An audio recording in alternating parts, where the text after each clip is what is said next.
ଈଶ୍ୱରଙ୍କ ବାକ୍ୟ ସମତ ସମର୍ଥନ ଏଇଟା ଅତି ଗୁରୁତ୍ୱପୂର୍ଣ୍ଣ ବିଷୟ ଆମମାନଙ୍କର ବ୍ୟକ୍ତିଗତ ଜୀବନରେ। ଏଥିପାଇଁ ଆମେ ସମସ୍ତେ ଜାଣିଛୁ ଯେ ପ୍ରଭୁଙ୍କର ଆଗମନ ହେବ, କିନ୍ତୁ ପ୍ରତ୍ୟେକ ବର୍ଷ କେବେ ନା କେବେ କିଏ ଗୋଟେ କୋଉ ଡେଟ୍ ଦେଇ ପକାଉଛି, କିଏ ଗୋଟେ କ'ଣ ଆନାଉନ୍ସମେଣ୍ଟ କରି ପକାଉଛି। ସାରା ପୃଥିବୀର ଲୋକମାନେ ବ୍ୟସ୍ତ ହେଉଛନ୍ତି। ମୁଁ ୟୁଟ୍ୟୁବରେ ଦେଖୁଥିଲି ଗୋଟେ ଲୋକ ଭୋ ଭୋ କାନ୍ଦୁଛି। ଆଉ ସେ କାହିଁକି କାନ୍ଦୁଛି କେଜାଣି, ଯଦି ପ୍ରଭୁ ଆସିଯିବେ ବୋଲି ମୁଁ ପ୍ରସ୍ତୁତ ହେଇନାହିଁ ବୋଧି ବୋଲି ସେ କାନ୍ଦୁଛି। ଏପରି ଅନେକଙ୍କର ରିଆକ୍ସନ୍ ମଧ୍ୟ ଆଜିକାଲି ଭିତରେ ଆମେ ଦେଖିପାରୁଛୁ। ମୋର ପ୍ରିୟ ଭାଇ ଭଉଣୀମାନେ, କୌଣସି ବିଷୟରେ ଆମମାନେ ଭାରାକ୍ରାନ୍ତ ହେବା ନାହିଁ, ଉଦ୍ବିଗ୍ନ ହେବା ନାହିଁ, ବ୍ୟତିବ୍ୟସ୍ତ ହେବା ନାହିଁ, ତରବର ହେବା ନାହିଁ। ଆମମାନଙ୍କର ବିଶ୍ୱାସର ଭିତ୍ତିମୂଳ ବା ବିଶ୍ୱାସର ଫାଉଣ୍ଡେସନ ଆଗକୁ ବଢ଼ିବା ନିମନ୍ତେ ହେଉଛି ଈଶ୍ୱରଙ୍କର ବାକ୍ୟ। ଏଥିପାଇଁ ଯେତେବେଳେ ଆମମାନଙ୍କର ପ୍ରିୟ ରମାକାନ୍ତ ବାବୁ ମୋତେ ଫୋନ୍ କଲେ, ସେ କହିଲେ ଆମେ ଗୋଟେ ଜୁନ୍ରେ ଆମେ ଟିକେ ବସିପାରିବେ କି ଆଜି ଅଳ୍ପ ସମୟ। ଏଇ କେତେ ଦିନ ଧରି ମୋର ଟିକେ ଦେହ ଏତେ ସୁସ୍ଥ ରହୁନାହିଁ, ଆଉ ମୁଁ କୌଣସି ଏମିତି କାର୍ଯ୍ୟକ୍ରମରେ ବିଶେଷ ସମୟ ଦେଇପାରୁନାହିଁ। ତଥାପି ଯଦି କିଛି ସମୟ ଗୋଟେ 40 ମିନିଟ୍ କି ଘଣ୍ଟେ ଯଦି ବସିବା ପାଇଁ ସୁଯୋଗ ହେବ, ତାହେଲେ ଆମେ ଈଶ୍ୱରଙ୍କ ବାକ୍ୟରୁ କିଛି ଅଂଶ ଆମେ ଦେଖିବା, ସେହି ବିଷୟରେ ଆଲୋଚନା କରିବା।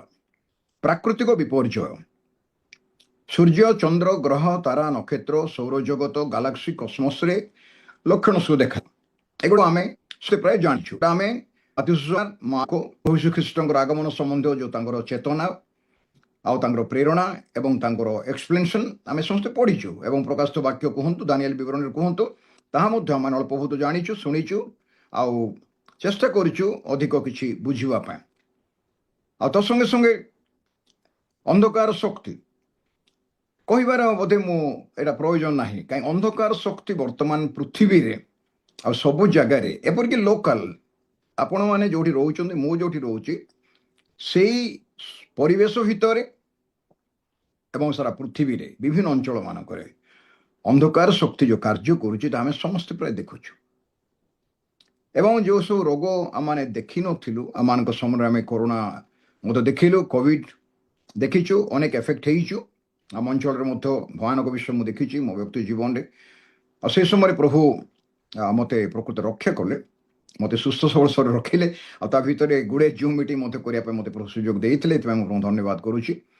ପିଲାମାନଙ୍କ ଉପରେ ବିଶେଷ ଏଫେକ୍ଟ ପଡ଼ୁଛି, ଯେଉଁଟାକି ଆମମାନଙ୍କର ପ୍ରଭୁ ଦାସ କହୁଥିଲେ ବର୍ତ୍ତମାନ ପାଣିପାଗ। କାହିଁକି ପିଲାମାନଙ୍କ ଉପରେ ଅନେକ ଗୁଡ଼ିଏ ବିଷୟର ପ୍ରଭାବ ପଡ଼ୁଛି। Why this influence, bad influence, sickness and disease, unnecessary things ପିଲାଙ୍କ ଉପରେ କାହିଁ ପଡ଼ୁଛି? ତାର କାରଣ ହେଉଛି ଆମମାନଙ୍କର ବ୍ୟକ୍ତିଗତ ଜୀବନରେ ପାରିବାରିକ ଭାବେ ଆମମାନଙ୍କର ପିଲାମାନଙ୍କ ନିମନ୍ତେ ବୋଧେ ପ୍ରାର୍ଥନା ଆମେ ଯାହା ଆବଶ୍ୟକ ଅଛି ବା ଯେତିକି ପ୍ରାର୍ଥନା କରିବା କଥା ବା ପ୍ରାର୍ଥନାର କଭରିଂ ତାଙ୍କୁ ଦେବା କଥା, ସେତିକି ବୋଧେ ଆମେ ଦେଇପାରୁନୁ। ମୁଁ କହୁନି ଯେ ବାପା ମା ହିସାବରେ ଆପଣ କି ମୁଁ ଆମେ ପିଲାଙ୍କ ପାଇଁ ପ୍ରାର୍ଥନା କରୁନୁ, ଏମିତି ନାହିଁ, ଆମେ ସମସ୍ତେ ପ୍ରାର୍ଥନା କରୁଛୁ। କିନ୍ତୁ ଆମେ ଯେଉଁ ପ୍ରକାର ଭାବରେ ପିଲାମାନଙ୍କୁ ପ୍ରଭୁଙ୍କ ପାଖରେ ରଖିବା କଥା, ସେଇ ପ୍ରକାର ବୋଧେ ଗୁରୁତ୍ୱପୂର୍ଣ୍ଣ ଭାବରେ ଆମେ ସମୟ ଦେଇପାରୁନୁ। ଏ କେତେଟା କାରଣ ପାଇଁ, ପ୍ରାକୃତିକ ବିପର୍ଯ୍ୟୟ କୁହନ୍ତୁ, ଦେଶ ଭିତରେ, ଜାତି ଭିତରେ ବିଭିନ୍ନ ଯୁଦ୍ଧ ସମସ୍ୟା ଯେଉଁଗୁଡ଼ାକ ଆମେ ଏବେ ଦେଖିପାରୁଛୁ, ଶୁଣିପାରୁଛୁ, ବିଭିନ୍ନ ରୋଗ, ଅନ୍ଧକାର ଶକ୍ତି, ପ୍ରାକୃତିକ ବିପର୍ଯ୍ୟୟ ଏବଂ ଆକାଶ ମଣ୍ଡଳରେ ଅନେକ ଘଟଣା ଘଟୁଛି, ଯେଉଁଟାକି ଆମେ ନ୍ୟୁଜ୍ ପେପର ମାଧ୍ୟମରେ ଶୁଣିପାରୁଛୁ, ଦେଖିପାରୁଛୁ, ସୋସିଆଲ ସାଇଟ୍ରେ ମଧ୍ୟ ଦେଖିପାରୁଛୁ, ଟିଭିରେ ମଧ୍ୟ ଦେଖିପାରୁଛୁ। এই ସମସ୍ତ ବିଷୟ ଆଲୋଚନା କରିବାର ତାକୁ ମୁଁ ଏବେ ଗୁରୁତ୍ୱ ଦେଉନାହିଁ, ଯେହେତୁ ସେସବୁ ଆମେ ଶୁଣିଛୁ, ଜାଣିଛୁ, ପ୍ରତ୍ୟେକ ଦିନ କିଛି ନା କିଛି ଘଟଣା ଘଟୁଛି। କିନ୍ତୁ ଆମେ ପ୍ରକୃତରେ ଆଗମନ ସମ୍ବନ୍ଧରେ ଆମମାନଙ୍କର କ'ଣ ଧାରଣା ଅଛି? ମୁଁ କୌଣସି ଧାରଣା ନାହିଁ ଏ କଥା କହୁନି, ଆମେ କେମିତି ବୁଝୁଛୁ ତାକୁ? আগমন বলে যে কথা লেখাଯାଇଛି, ଆମେ ତାକୁ ସେକେଣ୍ଡ କମିଂ ବୋଲି କହୁଛୁ, ଦ୍ୱିତୀୟ ଆଗମନ କହୁଛୁ। আগমନ ସମ୍ବନ୍ଧରେ ଆମେ ଅନେକ ପ୍ରଭୁଙ୍କ ଦାସମାନଙ୍କ ମୁଖରୁ ବିଭିନ୍ନ ବାକ୍ୟ ଶୁଣୁଛୁ, ମୁଁ ବି ଶୁଣିଛି, ଅନେକ ବହି ମଧ୍ୟ ଆମେ ପଢ଼ୁଛୁ, ମୁଁ ବି ପଢ଼ିଛି, ଆପଣ ବି ପଢ଼ିଛନ୍ତି। କିନ୍ତୁ ପ୍ରକୃତରେ ଆଗମନ କହିଲେ ଆମେ କ'ଣ ବୁଝୁ?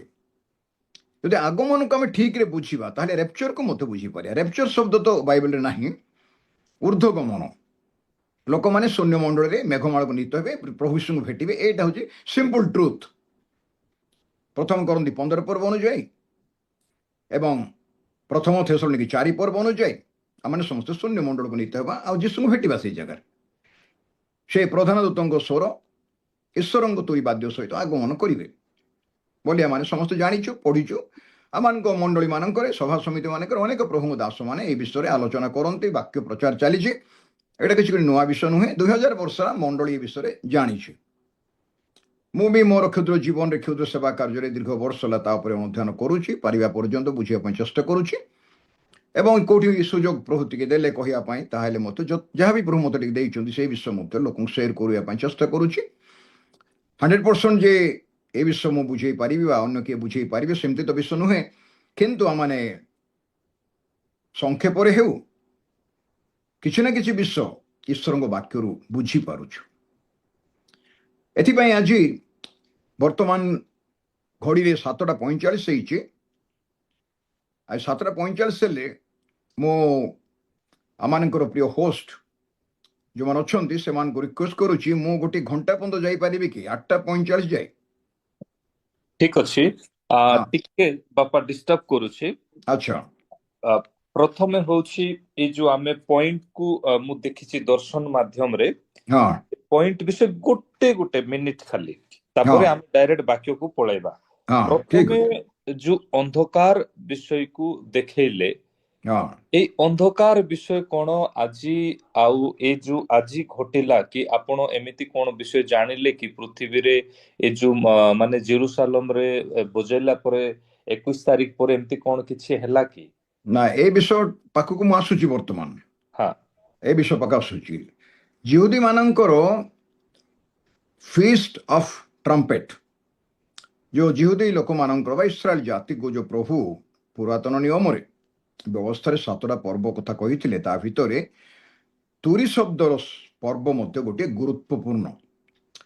ଆଉ ଓକେ, ଜିହୁଦୀ ମାନଙ୍କର ବା ଜିହୁଦୀ ସ୍କଲାର୍ସ ମାନେ, ଯେଉଁମାନେ ରବାଇ ମାନେ, ଯେଉଁମାନେ କି ହିବ୍ରୁ, ତାପରେ ତତ୍ସଙ୍ଗେ ସଙ୍ଗେ ଆରାମିକ ପୁରାତନ ଭାଷା ଏବଂ ଗ୍ରୀକ ଭାଷା ଉପରେ ଯେଉଁମାନଙ୍କର ଧ୍ୟାନ ରହିଛି, ଯେଉଁମାନେ ଅନୁସନ୍ଧାନ କରନ୍ତି, ଗବେଷଣା କରନ୍ତି ୱାର୍ଡ ବାଇ ୱାର୍ଡ, ସେ ପ୍ରକାର ଲୋକମାନେ ଯେଉଁମାନେ ପ୍ରକୃତ ଅର୍ଥଟାକୁ, ସେ ଶବ୍ଦର ଅର୍ଥ ଯେଉଁଟା ଆମେ ଓଡ଼ିଆ ଭାଷାରେ ପଢୁଛୁ କି ହିନ୍ଦୀରେ ପଢୁଛୁ କି ଇଂରାଜୀରେ ପଢୁଛୁ, ତାର ପ୍ରକୃତ ଅରିଜିନାଲ ଅର୍ଥ କୋଉଟା ତାକୁ ସେମାନେ ପ୍ରକାଶ କରନ୍ତି। ଏବଂ ଆମେ ସମସ୍ତେ ତ ପ୍ରାୟ ଏବେ ବି ଜାଣିଛୁ ଯେ ଆଜି ପର୍ଯ୍ୟନ୍ତ ଇସ୍ରାଏଲ ଜାତି ପ୍ରଭୁ ଯୀଶୁ ଖ୍ରୀଷ୍ଟଙ୍କୁ ନିଜର ବ୍ୟକ୍ତିଗତ ତ୍ରାଣକର୍ତ୍ତା ବା ମସିହ ବୋଲି ଯାହାଙ୍କୁ ଅପେକ୍ଷା କରୁଥିଲେ, ତାଙ୍କୁ ସେମାନେ ଗ୍ରହଣ କରିନାହାନ୍ତି। ଏଇ କଥା ଆମେ ସମସ୍ତେ ଜାଣିଛୁ। ଜୋହନ ସୁସମାଚାର 1 ପର୍ବର 10 ପଦ, 11 ପଦ ଆଉ 12 ପଦ। 10 ପଦ ଲେଖା ହେଇଛି, ସେ ପୃଥିବୀକୁ ସୃଷ୍ଟି କଲେ, ପୃଥିବୀ ତାଙ୍କ ଦ୍ୱାରା ସୃଷ୍ଟି ହେଲା, ପୃଥିବୀ ତାଙ୍କୁ ଚିହ୍ନିଲା ନାହିଁ। 11 ପଦ ଲେଖା ହେଇଛି 1 ପର୍ବ ଜୋହନ ସୁସମାଚାର 11 ପଦରେ ଯେ ସେ ଆପଣା ଲୋକମାନଙ୍କ ନିକଟକୁ ଆସିଲେ ଏବଂ ନିଜ ଲୋକମାନେ ତାଙ୍କୁ ଗ୍ରହଣ କଲେ ନାହିଁ। ଏବଂ 12 ପଦ ଲେଖା ହେଇଛି, ଯେଉଁମାନେ ତାଙ୍କ ନାମରେ ବିଶ୍ୱାସ କଲେ ଏବଂ ଯେଉଁମାନେ ତାଙ୍କୁ ଗ୍ରହଣ କଲେ, ସେ ସମସ୍ତଙ୍କୁ ସେ ଈଶ୍ୱରଙ୍କ ସନ୍ତାନ ହେବାର ଅଧିକାର ଦେଲେ। এই 3ଟା ଗ୍ରୁପର ଲୋକଙ୍କୁ ଆମେ ଦେଖିପାରୁଛୁ। ପୃଥିବୀ ସେ ସୃଷ୍ଟି କଲେ, ପୃଥିବୀ ତାଙ୍କୁ ଚିହ୍ନି ପାରିଲା ନାହିଁ ବା ପୃଥିବୀର ଅଧିକାଂଶ ଲୋକ ତାଙ୍କୁ ଚିହ୍ନି ପାରିଲେ ନାହିଁ। ଆପଣା ରାଜ୍ୟକୁ ଆସିଲେ, ଯେଉଁମାନଙ୍କୁ ସେ ମନୋନୀତ କରିଥିଲେ, ଯାହାଙ୍କୁ ଅବ୍ରାହ୍ମଙ୍କ ବଂଶ କୁହାଯାଏ। এই যে ଜାତିକୁ ନିର୍ମାଣ ପ୍ରଭୁ ସୃଷ୍ଟି କରୁଥିଲେ, ଅବ୍ରାହମ, ଇସାହାକ, ଜାକୁବ, ଜାକୁବର 12 ଗୋଷ୍ଠୀ, 12 ଗୋଷ୍ଠୀ ଭିତରେ ଜିହୁଦା ଗୋଷ୍ଠୀ, ଆଉ ଜିହୁଦା ଗୋଷ୍ଠୀ ଯୀଶୁ ଆସିଥିଲେ।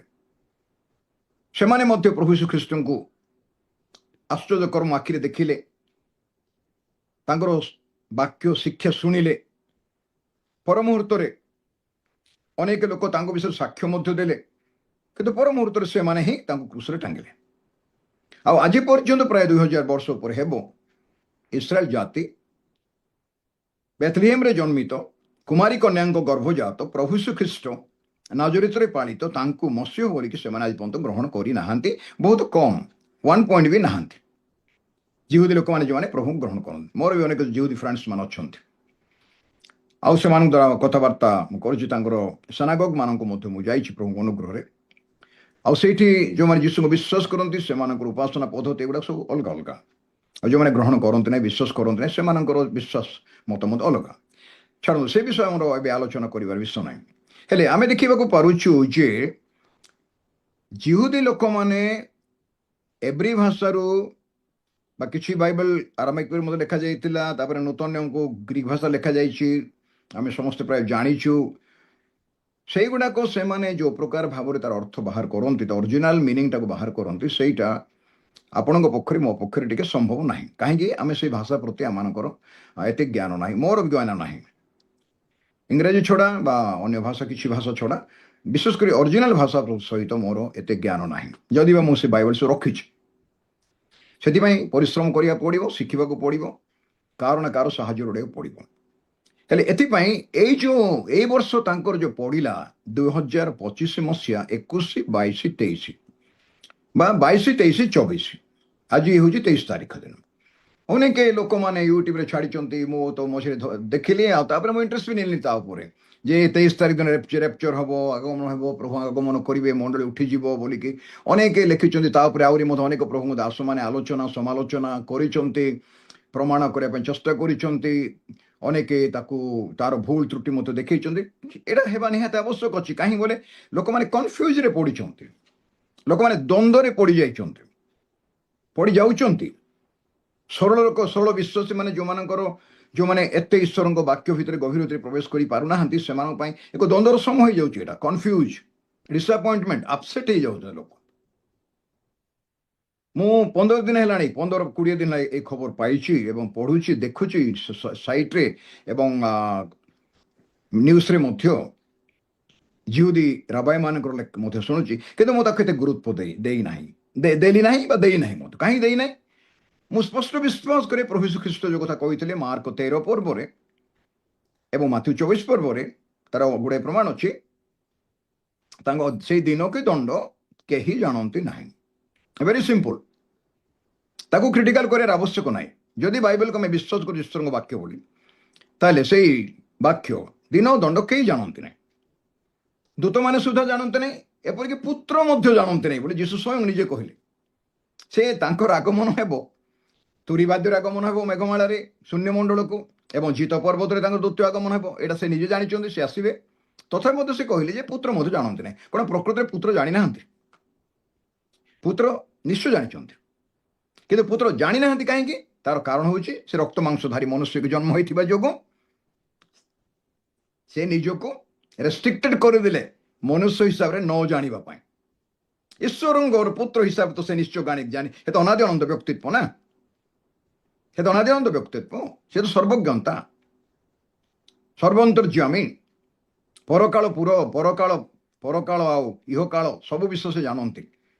କୋଟି କୋଟି କୋଟି କୋଟି ମାଇଲ ପଛକୁ ସେ ଜାଣିପାରନ୍ତି, ଆଗକୁ କ'ଣ ହେବ ଜାଣିପାରନ୍ତି। ଅନାଦି ଅନନ୍ତ, ତାଙ୍କର ଆଦି ନାହିଁ କି ଅନ୍ତ ନାହିଁ, ଅନନ୍ତ କହିଲେ ଅନ୍ତ ନାହିଁ ତାଙ୍କର। ସୋ ଅଜଣା ଅଛପା କିଛି ନାହିଁ ପ୍ରଭୁଙ୍କ ପାଖରେ, ସବୁ କିଛି ଓପେନ୍। କିନ୍ତୁ ସେ ନିଜେ କହିଛନ୍ତି ଏଇ କଥା ଯେ ଦୂତମାନେ ତ ଜାଣନ୍ତି ନାହିଁ, ଦୂତମାନଙ୍କୁ ତ ସେ ରେଷ୍ଟ୍ରିକ୍ସନ କରିଦେଲେ। ଏପରିକି ନିଜକୁ ସେ ରେଷ୍ଟ୍ରିକ୍ଟ କଲେ ବା ଡିନାଏ କଲେ, ଅଗ୍ରାହ୍ୟ କଲେ, ସେ ନ ଜାଣିବା ପାଇଁ। ରକ୍ତ ମାଂସଧାରୀ ଯୀଶୁ, ଏଇଟା ବୁଝିବା ପାଇଁ ଚେଷ୍ଟା କରିବା। କାହିଁକି ଅନେକ ସମୟରେ ଆମେ ଏଇଠି କନଫ୍ୟୁଜ ହେଇଯାଉଛୁ। ଈଶ୍ୱରଙ୍କର ପୁତ୍ର ହିସାବରେ ସେ ଜାଣିଛନ୍ତି, ତାଙ୍କ ପାଇଁ କ'ଣ ଅସମ୍ଭବ? ଆଉ ଜଗତରେ 3 ବର୍ଷ 6 ମାସ ସେ ପ୍ରଭୁଙ୍କର ସେବା କାର୍ଯ୍ୟ କଲେ, ତା ଭିତରେ ଅନେକ ଗୁଡ଼ିଏ କାର୍ଯ୍ୟ ଆତ୍ମିକ ଡିଭାଇନ୍ ନେଚର ନେଇକି କରିଛନ୍ତି, ଆଉ କେତେ ଗୁଡ଼ିଏ କାର୍ଯ୍ୟ କମ୍ପ୍ଲିଟଲି ପିଓରଲି ହ୍ୟୁମାନ୍ ବିଙ୍ଗ ହିସାବରେ କରିଛନ୍ତି। ଆପଣ ମୁଁ ଯେଉଁ ପ୍ରକାର ପରିସ୍ଥିତି ମଧ୍ୟ ଦେଇ, ସିଚୁଏସନ ମଧ୍ୟ ଦେଇକି ଯାତ୍ରା କରୁଛୁ, ଯୀଶୁ ସେଇ ପ୍ରକାର ସିଚୁଏସନ ମଧ୍ୟ ଦେଇ ଜାଣିଛନ୍ତି।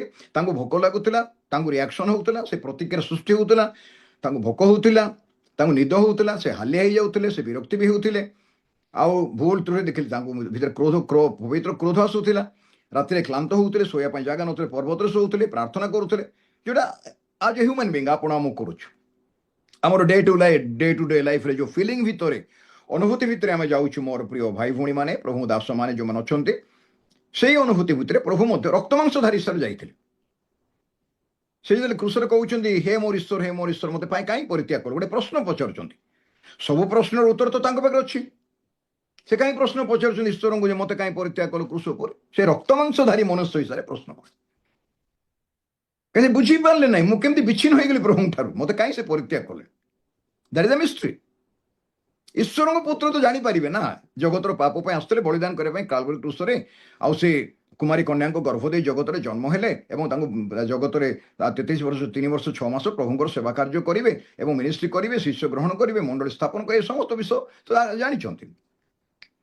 କିନ୍ତୁ ଜଣେ ଫିଜିକାଲ ମନୁଷ୍ୟ ଯେମିତି ଆପଣ ମୁଁ ଗୋଟେ ଲିମିଟ ଭିତରେ ଅଛୁ ବା ସୀମିତ ଭିତରେ ଅଛୁ ସେଇ ପ୍ରକାର ଭାବରେ ସେ ଥିବା ଯୋଗୁଁ ଏଇ କେତେଟା ବିଷୟ ଆମେ ଦେଖିପାରୁଛୁ ଯେ ସେ ମନୁଷ୍ୟ ପୁତ୍ର ମଧ୍ୟ ତାକୁ ଜାଣନ୍ତି ନାହିଁ। ହେଲେ ଏଥିପାଇଁ ଏଇ ଯୋଉ ପର୍ବପର୍ବାଣୀ ଗୁଡାକ ଲେଖାଯାଇଛି ପୁରାତନ ନିୟମରେ ଲେବି ପୁସ୍ତକରେ ବିଭିନ୍ନ ଜାଗାରେ ସେ ପର୍ବପର୍ବାଣୀର ଆତ୍ମିକ ମିନିଂ ସବୁ ଅଛି। ଅବଶ୍ୟ ଏଇ ରାତ୍ର ସମୟରେ ସେ ଆତ୍ମିକ ମିନିଂ ଗୁଡାକ ପ୍ରତ୍ୟେକ ପର୍ବର ମିନିଂ ଗୁଡାକ ଫିଷ୍ଟ ଅଫ ଟେବରନେକଲ କୁଟୀର ପତ୍ର ପର୍ବ ପାଳନ କରିବାଟା ଅମୁକ ପର୍ବ ଏଇଗୁଡାକ ଆଲୋଚନା କରିବା ପାଇଁ ସଂକ୍ଷେପ ସମୟରେ ସମୟ ନାହିଁ। କିନ୍ତୁ ଆଜି କେବଳ ଏଇ ରେପଚର ସମୁଦ୍ର ଆଗମନ ସମୁଦ୍ରରେ କିଛିଟା ଗୁରୁତ୍ୱପୂର୍ଣ୍ଣ ବିଷୟ ଏବେ ମୁଁ ଦେଖିବା ପାଇଁ ଆଲୋଚନା କରିବା ପାଇଁ ବାଇବଲ ଭିତରେ ପ୍ରବେଶ କରିବାକୁ ଯାଉଛି। ଏ ପର୍ଯ୍ୟନ୍ତ ଆମେ ଖାଲି କଥା ହଉଛୁ। ଏଥିପାଇଁ ଏଇ ଯୋଉ ଘଟଣା ସେମାନେ ଡିକ୍ଲେୟାର କଲେ ଯେ ଏଇଟା ଏ ବର୍ଷ ଏତେ ବର୍ଷ ପରେ ଏଇଟା ପଡୁଛି 21 ତାରିଖ ରାତି ନା 22 ତାରିଖ ଦିନ ସୂର୍ଯ୍ୟ ଚନ୍ଦ୍ର ଗ୍ରହ ତାରା ନକ୍ଷତ୍ରରେ ଲକ୍ଷଣ ଦେଖାଯିବ ଗୋଟେ ପ୍ୟାରାଲେଲ ହେଇକି ସୂର୍ଯ୍ୟ ପ୍ରାୟ 85% ନା 80% ଅନ୍ଧକାର ହେଇଯିବ। ତାକୁ କମ୍ପ୍ଲିଟଲି ଚନ୍ଦ୍ର ଘୋଡେଇବ। ଏଗୁଡାକ ଯୋଉ ବାହାରିଛି ବର୍ତ୍ତମାନ ଆପଣ ତାକୁ ୟୁଟ୍ୟୁବରେ ଖୋଜିକି ପାଇପାରିବେ। ମୁଁ ତାକୁ ଏତେ କହିବାର ଆବଶ୍ୟକ ନାହିଁ। ଏଗୁଡାକ ଆଉ ଯେତେବେଳେ ପ୍ରାକୃତିକ ବିପର୍ଯ୍ୟୟ ହୁଏ ସୂର୍ଯ୍ୟ ଆକାଶ ମଣ୍ଡଳରେ ସେତେବେଳେ ତାର ପ୍ରଭାବ ପୃଥିବୀ ଉପରେ ମଧ୍ୟ ପଡେ। ଆଉ ସେଇଟା ବିଶ୍ୱାସୀମାନଙ୍କ ଉପରେ ମଧ୍ୟ ପଡିବ, ଅବିଶ୍ୱାସୀ ମାନଙ୍କ ଉପରେ ମଧ୍ୟ ପଡିବ। ଆମେ ଗୋଟେ ଆତ୍ମିକ ସଂଘର୍ଷ ଭିତରେ ଅଛୁ ଏ କଥା ଆମେ ଜାଣିପାରୁଛୁ କି ଆଜିର ମଣ୍ଡଳୀ? ଆମେ ଏକ ଆତ୍ମିକ ସଂଘର୍ଷ ଭିତରେ ଅଛୁ ଏ କଥା ମଣ୍ଡଳୀ ଅନୁଭବ କରିପାରୁଛୁ କି? ଅତି ସିନସିୟରଲି ନମ୍ରତାର ସହିତ ଆପଣଙ୍କୁ ମୁଁ କହିବା ପାଇଁ ଚାହେଁ, ଆପଣଙ୍କ ଖାଲି ମତେ ନିଜକୁ ମଧ୍ୟ କହୁଛୁ, ଆପଣ କିଛି ପ୍ରେସରାଇଜ ଫିଲ୍ କରୁଛନ୍ତି କି? ଖାଲିରେ ଆପଣଙ୍କୁ ଗୋଟେ ଚାପ, ଅଦରକାରୀ ଚାପ, ଅଦେଖା ଚାପ, ବିଭିନ୍ନ ଘଟଣା ଘଟୁଛି ଯୋଉଟା ଦେଖି ଆମେ କନଫ୍ୟୁଜ ହଉଛୁ, ଡିସଆପଏଣ୍ଟ ହଉଛୁ, ବୁଝିପାରୁନୁ, ଭାବି ପାରୁନୁ। ଏ ପ୍ରକାର କିଛି ଘଟଣା ଆପଣଙ୍କ ଜୀବନ ଘଟୁଛି କି? ଯଦି ଘଟୁନାହିଁ ଅଲଗା କଥା, କି ଯଦି ଘଟୁଛି ତାର ଅର୍ଥ ହଉଛି ଆପଣ ଆଉ ମୁଁ ଯଦି ଈଶ୍ୱରଙ୍କ ବାକ୍ୟ ସମ୍ବନ୍ଧରେ ସଚେତନ ତାହେଲେ ଏଇ ଯୋଉ ଘଟଣା ଗୁଡା ଘଟୁଛି ବର୍ତ୍ତମାନ ସେଗୁଡାକ ବିଷୟରେ ମଧ୍ୟ ଆମେ ସଚେତନ ରହିବା ପଡିବ। ଆଉ ପିଲାମାନଙ୍କ ଉପରେ ତ ନିଶ୍ଚୟ ପଡିବ, କାହିଁ ଛୋଟ ପିଲା ସେମାନେ, ତାଙ୍କର କେୟାର ନେବାଟା ସ୍ପିରିଚୁଆଲି ତାଙ୍କୁ ଫିଜିକାଲ କେୟାର ଯେମିତି ନେବା କଥା ଆଉ ଆତ୍ମିକ କେୟାର ମଧ୍ୟ ଠିକ ସେଇ ପ୍ରକାର ନେବା କଥା। ଅବ୍ରାହମ ନିଜର ପିଲାମାନଙ୍କ ପାଇଁ ତାଙ୍କୁ ଶିଖେଇଲେ, ଆଇବୁ ନିଜ ପିଲାଙ୍କୁ ଶିଖେଇଲେ ନାହିଁ। ଆମେ ଜାଣିଛୁ ତାଙ୍କ ପିଲାଙ୍କର ଅବସ୍ଥା କ'ଣ ହେଲା। ଯୀଶୁ କହିଲେ ମୋ ଶିଶୁମାନଙ୍କୁ ମୋ ପାଖକୁ ଆସିବା ପାଇଁ ଦିଅ, ମନା କର ନାହିଁ। ଯଦି ସ୍ତ୍ରୀ ବିଶ୍ୱାସିନୀ ପୁରୁଷ ଅବିଶ୍ୱାସୀ ତାହେଲେ ବି ସ୍ତ୍ରୀ ପାଇଁ ସ୍ୱାମୀକୁ ସୂଚି କରାହେଇଛି। ସ୍ୱାମୀ ଯଦି ବିଶ୍ୱାସୀ ତାହେଲେ ସ୍ତ୍ରୀ ଯଦି ସ୍ୱାମୀ ଯଦି ବିଶ୍ୱାସୀ ସ୍ତ୍ରୀ ଅବିଶ୍ୱାସିନୀ ତାହେଲେ ସ୍ୱାମୀ ନିମନ୍ତେ ସ୍ତ୍ରୀକୁ ସୂଚି କରାହେଇଛି। ଏ କଥା ମଧ୍ୟ ବାଇବେଲ ଲେଖା ହେଇଛି। ନହେଲେ ତୁମର ସନ୍ତାନ ମାନେ ଅଶୁଚି ହୁଅନ୍ତେ ଲେଖା ହେଇଛି। ପରିତ୍ରାଣ ପ୍ରାପ୍ତ ବ୍ୟକ୍ତିର ପରିବାର ଭିତରେ ପିଲାମାନଙ୍କୁ ପ୍ରଭୁ ଅଶୁଚି ରଖିବା ପାଇଁ ଚାହାନ୍ତି ନାହିଁ। ବାପା ମା ଯଦି ପରିତ୍ରାଣ ପ୍ରାପ୍ତ ପାପ କ୍ଷମା ବୋଧ ପାଇଛନ୍ତି, ନୂତନ ଜନ୍ମ ପାଇଛନ୍ତି, ବର୍ଣ୍ଣଜ୍ଞାନ ହେଇଛନ୍ତି ତାହେଲେ ପରିତ୍ରାଣର ଜ୍ଞାନ ପାଇଛନ୍ତି ତାହେଲେ ପିଲାମାନଙ୍କୁ ମଧ୍ୟ ଛୋଟବେଳୁ ଶିଖେଇବେ। ଏବଂ ଆମେ ଏ କଥା ମଧ୍ୟ ଜାଣିଛୁ, ଦ୍ୱିତୀୟ ବିବରଣୀ ମଧ୍ୟ ଲେଖାଯାଇଛି ଯେ ତୁମେ ବସିଲା ବେଳେ, ଉଠିଲା ବେଳେ, ଗଲାବେଳେ, ଚାଲିଲା ବେଳେ ପିଲାମାନଙ୍କୁ ତୁମେ ମୋ କଥା ଶିଖେଇବ। ପ୍ରଥମ ସଣ୍ଡେ ସ୍କୁଲ ଘରେ ଷ୍ଟାର୍ଟ ହୁଏ, ତାପରେ ଚର୍ଚ୍ଚରେ ଷ୍ଟାର୍ଟ ହୁଏ। ଆମେ ପିଲାଙ୍କୁ ଘରେ ନ ଶିଖେଇକି ସିଧା ଚର୍ଚ୍ଚକୁ ପଠଉଛୁ। ଆଉ କିଏ ତ ସଣ୍ଡେ ସ୍କୁଲକୁ ନ ପଠେଇକି ସେମାନେ ୟୁଥ ମିଟିଂକୁ ପଠାନ୍ତି। ବାପା ମାଙ୍କର ପ୍ରଭାବ ପିଲାଙ୍କ ଉପରେ ପଡେ ନାହିଁ, ଏ କଥା ଆମେ ଜାଣିପାରୁଛୁ। ବାପା ମା ଯଦି ପିଲାଙ୍କୁ ସଣ୍ଡେ ସ୍କୁଲ, ଘର ସଣ୍ଡେ ସ୍କୁଲ କରିବେ, ହୋମ୍ ସଣ୍ଡେ ସ୍କୁଲ, ବସିଲା ବେଳେ, ଉଠିଲା ବେଳେ, ଚାଲିଲା ବେଳେ, କଥାବାର୍ତ୍ତା କଲାବେଳେ, ବିଶ୍ରାମ କଲାବେଳେ ଯଦି ସେମାନେ ପ୍ରଭୁ ବିଷୟରେ କଥାବାର୍ତ୍ତା କରିବେ ତାହେଲେ ପିଲାମାନେ ସଣ୍ଡେ ସ୍କୁଲକୁ ଚର୍ଚ୍ଚକୁ ଯିବା ପୂର୍ବରୁ ବାକ୍ୟ ଆଗରୁ ଜାଣିବେ ଏବଂ ସେମାନେ ସଣ୍ଡେ ସ୍କୁଲ ପାର ହେଲା ପରେ ୟୁଥ ମିଟିଂକୁ ଯାଇପାରିବେ। ଆଜି ଏଟା ଗୋଟେ କନଫ୍ୟୁଜ ଏ ପ୍ରକାର ସିଚୁଏସନ ଭିତରେ ଅଛି। ସେଥିପାଇଁ ଆମମାନଙ୍କର ଯୁବା ପୁଅ ଝିଅ ମାନଙ୍କ ପ୍ରତି ଆମମାନଙ୍କର ଏକ ଗୁରୁତ୍ୱପୂର୍ଣ୍ଣ କର୍ତ୍ତବ୍ୟ ରହିଛି। ଭାଇ ଭଉଣୀ ମାନେ, ଆପଣଙ୍କର ମୋର ପୁଅ ଝିଅଙ୍କ ପ୍ରତି, ଆପଣଙ୍କର ପୁଅ ଝିଅଙ୍କ ପ୍ରତି, ଆମ ସମସ୍ତଙ୍କର ଆପଣଙ୍କର ମୋର ମଣ୍ଡଳ ଗୁରୁତ୍ୱପୂର୍ଣ୍ଣ କର୍ତ୍ତବ୍ୟ ରହିଛି। ଅନେକ ସମୟରେ ଆମେ କେୟାର ନେଇପାରୁଛୁ, କେୟାର ନେଇପାରୁନୁ। ବିଭିନ୍ନ ବାଇବେଲରେ ତାର ଅନେକ ପ୍ରମାଣ ଅଛି। ହେଲେ ଆସନ୍ତୁ ଆଜି ଚିନ୍ତା ଭିତରେ ପ୍ରବେଶ କରିବା ପୂର୍ବରୁ ଏଥିପାଇଁ ଏବେ ଗୋଟେ ପଏଣ୍ଟ ଯୋଉ କଥା 4ଟା ପଏଣ୍ଟ ଖଣ୍ଡେ ଆମମାନଙ୍କର ରମାବାବୁ କହିଲେ, ସେ ପ୍ରତ୍ୟେକଟି ପଏଣ୍ଟ ବିଶେଷ କରି ଆଜିର ଦିନରେ, ଆଜି ଏଇ ଯୋଉ 21 ତାରିଖ ଠାରୁ ଆରମ୍ଭ କରିକି 23 ତାରିଖ 24 ଆସନ୍ତାକାଲି ଦିନ ପର୍ଯ୍ୟନ୍ତ ଏକ ପ୍ରାକୃତିକ ପ୍ରତିକ୍ରିୟା ପ୍ରକୃତି ଭିତରେ ସୃଷ୍ଟି ହେବ। କାହିଁକି ତାର ଏଫେକ୍ଟ ପଡୁଛି। ଆଉ ଇସ୍ରାଏଲର ବଡ ବଡ କ'ଣ କହିବା ନେତୃସ୍ଥାନୀୟ ଲୋକମାନେ ଡିକ୍ଲେୟାର କରିଥିଲେ ଆମେ 100ଟା ତୁରୀ ବଜାଉ ସେଦିନ।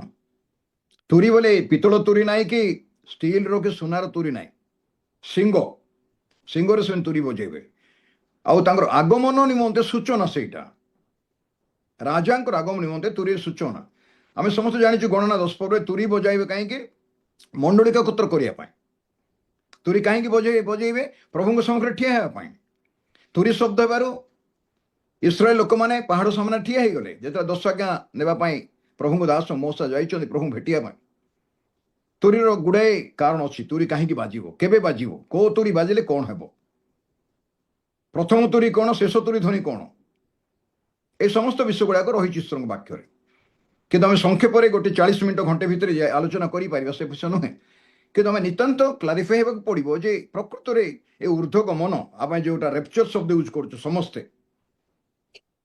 বা মধ্যাকাশিক নীত হেবাটা এটা প্রকৃতরে কোন কি প্রকার সে বিষয় এবং আগমনটা প্রকৃতরে কোন যাকে আমি দ্বিতীয় আগমন কହୁଛୁ এথিপাই দেখন্তু দয়াকরি ମୋ ସହ ଖୋଲନ୍ତୁ ମୁଁ ବହୁତ ସମୟ ଖାଲି କଥାରେ କହିଗଲି 8ଟା ହେଇଗଲାଣି ବର୍ତ୍ତମାନ 21 ପର୍ବ ଲୋକ ସୁସମାଚାର 33 ପଦରୁ ଦେଖିବା ମୁଁ ଧୀରେ ଧୀରେ ଯିବି ଯେପରିକି ଆପଣ ଆଉ ମୁଁ ସ୍ପଷ୍ଟ ବାକ୍ୟ ପଢ଼ିବା ଆଉ ପଦେ ପଦେ ବୁଝିବା ପାଇଁ ଚେଷ୍ଟା କରିବା ଆଉ ଯେଉଁ ମୁଁ ଆପଣଙ୍କୁ ରିକ୍ୱେଷ୍ଟ କରୁଛି ଆଉ ବିଶେଷ କରି ଆମମାନଙ୍କର ପ୍ରଭୁ ଦାସ ପାଣିବାବୁଙ୍କୁ ରିକ୍ୱେଷ୍ଟ କରୁଛି ମେସେଜ ପରେ ମଧ୍ୟ ସେମାନେ ଫିଡବ୍ୟାକ୍ ଦେଇପାରିବେ ଆଉ ଯେ କ୍ୱେଶ୍ଚିନ୍ ଥିଲେ ମଧ୍ୟ ହ୍ୱାଟ୍ସଆପ୍ରେ ପଚାରି ପାରିବେ ଆଉ ସେ କ୍ୱେଶ୍ଚିନ୍ର ଆନ୍ସର୍ ମୁଁ ଦେଇପାରିବି ଆପଣଙ୍କୁ ହୁଏତ ଡାଇରେକ୍ଟ ଏବେ ଦେଇପାରିବି ନାହିଁ କିନ୍ତୁ ଯଦି ମୋତେ କିଛି କ୍ୱେଶ୍ଚିନ୍ ଆପଣ କରିବା ପାଇଁ ଚାହାନ୍ତି ମୁଁ ଜାଣିଛି କହୁନାହିଁ ମୁଁ ଚେଷ୍ଟା କରି ପ୍ରାର୍ଥନା କରି ଯଦି ମୋ ପାଖରେ ସେ କ୍ୱେଶ୍ଚିନ୍ର ଆନ୍ସର୍ ଅଛି ମୁଁ ନିଶ୍ଚିତ ଆଉ ସେ ମେସେଜ ଉପରେ ଆପଣ ଫିଡବ୍ୟାକ୍ ବି ଦିଅନ୍ତୁ ଦୟାକରି ତା ଦ୍ୱାରା କ'ଣ ହେବ ଯେଉଁ ହଁ କାର୍ଯ୍ୟକ୍ରମ ସବୁ ଆମେ କରୁ ୟେସ୍ ହଁ ବହୁତ ବହୁତ ଧନ୍ୟବାଦ ଆଉ ପ୍ରଭୁଙ୍କ ଦାସ ସମୟ ଦେଇଛନ୍ତି ଆଉ ବର୍ତ୍ତମାନ ଆମେ ବାକ୍ୟର ଟପିକ ରେ ଆମେ ଯାଉଛୁ ଆଉ ଆମେ ଯୋଉ ପଏଣ୍ଟ ୱାଇଜ ଡିସ୍କସନ ଆମେ ପ୍ରତି ବିଷୟ ସମୟର ଅଭାବ ଅଟେ ପ୍ରକୃତ ଭାବରେ ପ୍ରାଞ୍ଜଳ ଭାବରେ ପ୍ରଭୁଙ୍କ ଦାସ ବୁଝାନ୍ତି ଆଉ ତଥାପି ଆଜି ନୂଆ ଲୋକ ଅନେକ ପ୍ରଭୁଙ୍କର ଦାସ ଏବେ ଯାହା ଆମେ ପଏଣ୍ଟ ୱାଇଜ ଆରମ୍ଭ କରିଥିଲୁ ସେ ବିଷୟକୁ ଆମେ ଏବେ ସମ୍ଭବ ନାହିଁ ବୁଝିବା ପାଇଁ ଆଉ ତା ଦାସଙ୍କୁ ଆମେ ଧନ୍ୟବାଦ ଦଉଛୁ ଯେ ଗୋଟିଏ ଟପିକ ବର୍ତ୍ତମାନ ଯାଏଁ ଆମେ କଥାବାର୍ତ୍ତା କରୁଥିଲୁ ଆଉ ଗୋଟିଏ ଟପିକ ଆମେ ଆରମ୍ଭ କରିବୁ ଆଉ ଯାହାକି ପ୍ରଭୁଙ୍କ ଦାସ ଆରମ୍ଭ କରିବେ ଆଉ ହେଇପାରେ ତାହାଙ୍କୁ ମୁଁ ମଧ୍ୟ ସାହାଯ୍ୟ କରିବି ବାକ୍ୟ ପଢିବାରେ କିମ୍ବା ସେ ମଧ୍ୟ ପଢିବେ ଯେମିତି ସୁବିଧା ହବ ଆଉ ଅତି ଆନନ୍ଦର ସହିତ ଉତ୍ସାହିତର ସହିତ କେବଳ ଘଣ୍ଟାଟି ନୁହେଁ ଯେତେ ସମୟ ପ୍ରଭୁଙ୍କ ଦାସ କହିପାରୁଛନ୍ତି ପ୍ରଭୁ ଅନୁଗ୍ରହ କରିଛନ୍ତି ଆମ ସାରଣ ପ୍ରେଟ ଟାୱାରର ସମସ୍ତେ ତା ସହିତ କେବଳ ସାରଣ ପ୍ରେଟ ଟାୱାର ନୁହେଁ ଖ୍ରୀଷ୍ଟିଆନ ବିଶ୍ୱାସୀ ଆଉ ତା ସହିତ ପ୍ରଭୁଙ୍କର ଦାସ ଦାସୀ ମାନେ ଅନେକ ଲୋକମାନେ ୟୁଟ୍ୟୁବରେ ମେସେଜ କରୁଛନ୍ତି ଯେ ସେମାନେ ଶୁଣିବା ପାଇଁ ପ୍ରସ୍ତୁତ ଅଛନ୍ତି ଏଥିପାଇଁ ପୁଣି ଥରେ ଆମେ ଧନ୍ୟବାଦ ଦେଇ ଆମେ ସମସ୍ତେ ନିରବରେ ନିଜର କର୍ଣ୍ଣକୁ ଖୋଲି ଈଶ୍ୱରଙ୍କର ବାକ୍ୟ ମହାନ ଅଟେ ଆଉ ସେ ବିଷୟକୁ ଆମେ ଯେପରି ଜାଣିବା ଆଉ ନିଜ ମଧ୍ୟରେ ଯଦି ଦ୍ୱନ୍ଦ୍ୱ ଉଠୁଛି ଆଉ ପ୍ରଭୁଙ୍କର ଦାସଙ୍କୁ ହଉ କିମ୍ବା ମତେ ମଧ୍ୟ ହଉ ଆପଣ ମାନେ ପଚାରି ପାରିବେ ଆଉ ସେ ବିଷୟକୁ ଆମେ ଉତ୍ତର ମଧ୍ୟ ଜାଣିପାରିବା କୋଠୁ ଏ ବିଷୟ ଆଉ ବର୍ତ୍ତମାନ ଗୋଟିକରୁ ଆମେ ଆଗକୁ ବଢୁଛୁ ଆଉ ପୁଣି ଥରେ ଧନ୍ୟବାଦ ଦେଇ ତାଙ୍କ ମୁଖରେ ପବିତ୍ର ଆତ୍ମା କଥା କୁହନ୍ତୁ ଧନ୍ୟବାଦ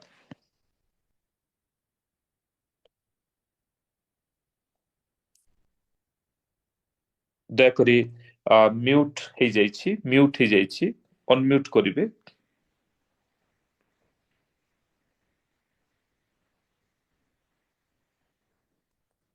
ଅନମ୍ୟୁଟ ପ୍ରୋସେସ ଟିକେ କରିଦିଅନ୍ତୁ ଯେଉଁମାନେ ଅଛନ୍ତି ଓକେ ଓକେ ଥ୍ୟାଙ୍କ ୟୁ ହେଲା ଆଉ ସେଥିପାଇଁ ଯେଉଁ ସବଜେକ୍ଟ ଆମେ ଆରମ୍ଭ କରୁଛୁ ମୋର ପ୍ରଥମ ଅନୁରୋଧ ଯେ ମୁଁ ଲାଇନରେ ଦେଖିପାରୁଛି 121 ଜଣଙ୍କୁ ଦେଖିପାରୁଛି ଆଉ ଯେଉଁମାନେ ୟୁଟ୍ୟୁବରେ ଯେଉଁମାନେ ଦେଖୁଥିବେ ସେଇଟା ତ ମୁଁ କହିପାରିବି ନାହିଁ କିନ୍ତୁ କମ ସେ କମ 100 ଜଣରୁ ଅଧିକ ପାର୍ଟିସିପେଣ୍ଟସ୍ ଅଛନ୍ତି ମୁଁ ସାରନ ପ୍ରେୟାର ଟାୱାର ଜୟପୁର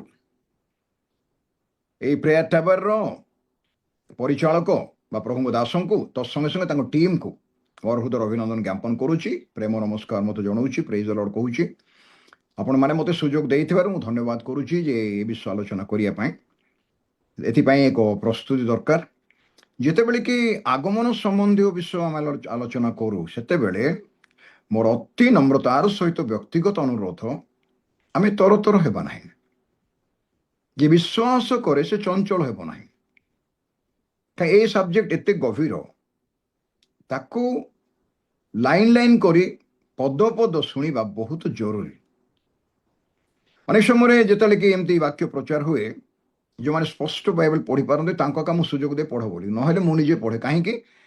ଅନ୍ୟ ଜଣେ ପଢ଼ିଲେ ମୁଁ ତାକୁ ସ୍ପଷ୍ଟ ବୁଝିପାରେ ନାହିଁ। ବୁଝିପାରେନି ଇନ୍ ଦ ସେନ୍ସ କମା, ସେମିକୋଲନି, ଫୁଲ୍ ଷ୍ଟପ୍, କ'ଣ କ'ଣ ଲେଖା ହେଇଛି, କେଉଁଠି କ'ଣ ଉଚ୍ଚାରଣ ହେବ, କେଉଁଠି କାହା ପରେ କେଉଁଟା ହେବ, ପଦ ପଦ ପଢ଼ିବା ପାଇଁ ଅନେକ ସମୟରେ ଆମେ ତାକୁ ଅବହେଳା କରୁ। ଏଥିପାଇଁ ମୁଁ ଯେତେବେଳେ ନିଜେ ପଢ଼ିବି ତାହେଲେ ମୁଁ ଜାଣିବି କେଉଁଟା କେଉଁ ଜାଗାରେ କ'ଣ ଲେଖା ହେଇଛି ଆଉ କେଉଁ ଜାଗାରେ କେଉଁଟା ଚିହ୍ନ ଦିଆଯାଇଛି, ତାକୁ ଧରିକି ମୁଁ ପଢ଼େ। ସେଥିପାଇଁ ମୁଁ ଶୁଣିଛି ଆମମାନଙ୍କର ପାଣିଆଗାଙ୍କର ବାଇବେଲ ପଢ଼ିବାଟା ମୋତେ ଭଲ ଲାଗେ। ତାଙ୍କର ବହୁତ ସ୍ପଷ୍ଟ ସେ ପଢ଼ନ୍ତି ଆଉ ସେ ମୋତେ ଯଦି ସାହାଯ୍ୟ କରିବାକୁ ଚାହାନ୍ତି ତାହେଲେ ସାହାଯ୍ୟ କରିପାରିବେ। ଏଥିପାଇଁ କିନ୍ତୁ ଯେଉଁମାନେ ଆଜି ଆପଣମାନେ ଅଛନ୍ତି, ମୁଁ ଆପଣଙ୍କ ବହୁତ ସମୟ ନେବି ନାହିଁ, ବୋର୍ ବି କରିବି ନାହିଁ। ଆପଣ ଟିକେ ଶେଷ ପର୍ଯ୍ୟନ୍ତ ଧୈର୍ଯ୍ୟରେ ରହିଲେ ବହୁତ ଭଲ ବୋଲିକି ମୋର ବ୍ୟକ୍ତିଗତ ଅନୁରୋଧ। ଆପଣ ଗଲେ ଛାଡ଼ିକି ମଝିରେ ଉଠିକି ପଳେଇଲେ ମୁଁ ମନା କରିବି ନାହିଁ, କି ପାଣି ଆଜ୍ଞା ମଧ୍ୟ ମନା କରିବି ନାହିଁ। ଯେ ଆପଣ ଯଦି କିଛି ଜାଣିବା ପାଇଁ ଚାହୁଁଛନ୍ତି କି ଆମେ ଜାଣିବା ପାଇଁ ଚାହୁଁଛୁ, ତାହେଲେ ଟିକେ ସମୟ ଦେଲେ ଭଲ ପ୍ରଭୁଙ୍କ ପାଇଁ। ଅନ୍ୟାନ୍ୟ ସବଜେକ୍ଟ ଟପିକ୍ ତ ଗୁଡ଼ାଏ ଅଛି ଯେଉଁଟା ଆପଣ ପ୍ରତ୍ୟେକ ଦିନ ଶୁଣୁଛନ୍ତି, ଦେଖୁଛନ୍ତି, କିନ୍ତୁ କିଛି କ୍ରିଟିକାଲ ସବଜେକ୍ଟ ପାଇଁ ଆପଣଙ୍କୁ ତ ସମୟ ଦେବାକୁ ପଡ଼ିବ। ପେନ୍ ଆଉ ନୋଟବୁକ୍ ବା କାଗଜ ଆଉ ବାଇବଲ ତ ପାଖରେ ରଖିବାକୁ ପଡ଼ିବ। ଆଉ ଯେତେବେଳେ ବାଇବଲର ପଦ ପଦ କୁହାଯାଉଛି ଖାଲି ଶୁଣନ୍ତୁ ନାହିଁ, ପ୍ଲିଜ୍ ଆପଣ ବାଇବଲ ଖୋଲିକି ଦେଖନ୍ତୁ। ମୁଁ ତାକୁ 100% ବିଶ୍ୱାସ କରେ। ମୁଁ ଖାଲି ଶୁଣିକି କହିବା କଥା, ଆଇ ଡୋଣ୍ଟ ବିଲିଭ୍ ଇଟ୍। ଆଜି ପର୍ଯ୍ୟନ୍ତ ମୋର ଦୀର୍ଘ ବର୍ଷ କ୍ଷୁଦ୍ର ସେବା କାର୍ଯ୍ୟରେ ମୁଁ ବହୁତ ସିରିୟସ୍ ଲୋକ। ଈଶ୍ୱରଙ୍କ ବାକ୍ୟ ଏକା ପଢ଼ିକି ସେ ପଦ ଭିତରେ ଏକା ମୁଁ ଈଶ୍ୱରଙ୍କ ବାକ୍ୟ ଶୁଣିବା ପାଇଁ ଚେଷ୍ଟା କରେ। ଗୋଟେ ପଢ଼ିକି ଆଉ ଗୋଟେ କହିବାର ଅଭ୍ୟାସ ମୋର ନାହିଁ ଆଗରୁ। ଆଉ ଏଥିପାଇଁ ଆଉ ରଙ୍ଗ ଡକ୍ଟ୍ରିନ୍ ତ ପ୍ରଶ୍ନ ନାହିଁ। ସାଙ୍ଗେ ସାଙ୍ଗେ ମୁଁ ଜାଣିଦେବି ଏଇଟା ରଙ୍ଗ ଡକ୍ଟ୍ରିନ୍ ନା ଭୁଲ ଡକ୍ଟ୍ରିନ୍ ନା ଠିକ୍ ଡକ୍ଟ୍ରିନ୍ ନା କେଉଁଠୁ ଏଟା, ଏ କଥା ମୋତେ ସ୍ପଷ୍ଟ ପ୍ରଭୁ ଜଣାନ୍ତି ଆଗରୁ। ଏଥିପାଇଁ ମୋତେ ସାବଧାନ ଯେତେବେଳେ ବାକ୍ୟ ଆଲୋଚନା କରେ। ଆମେ ପଢ଼ିବା ଲୁକ ସୁସମାଚାର 21 ପର୍ବ।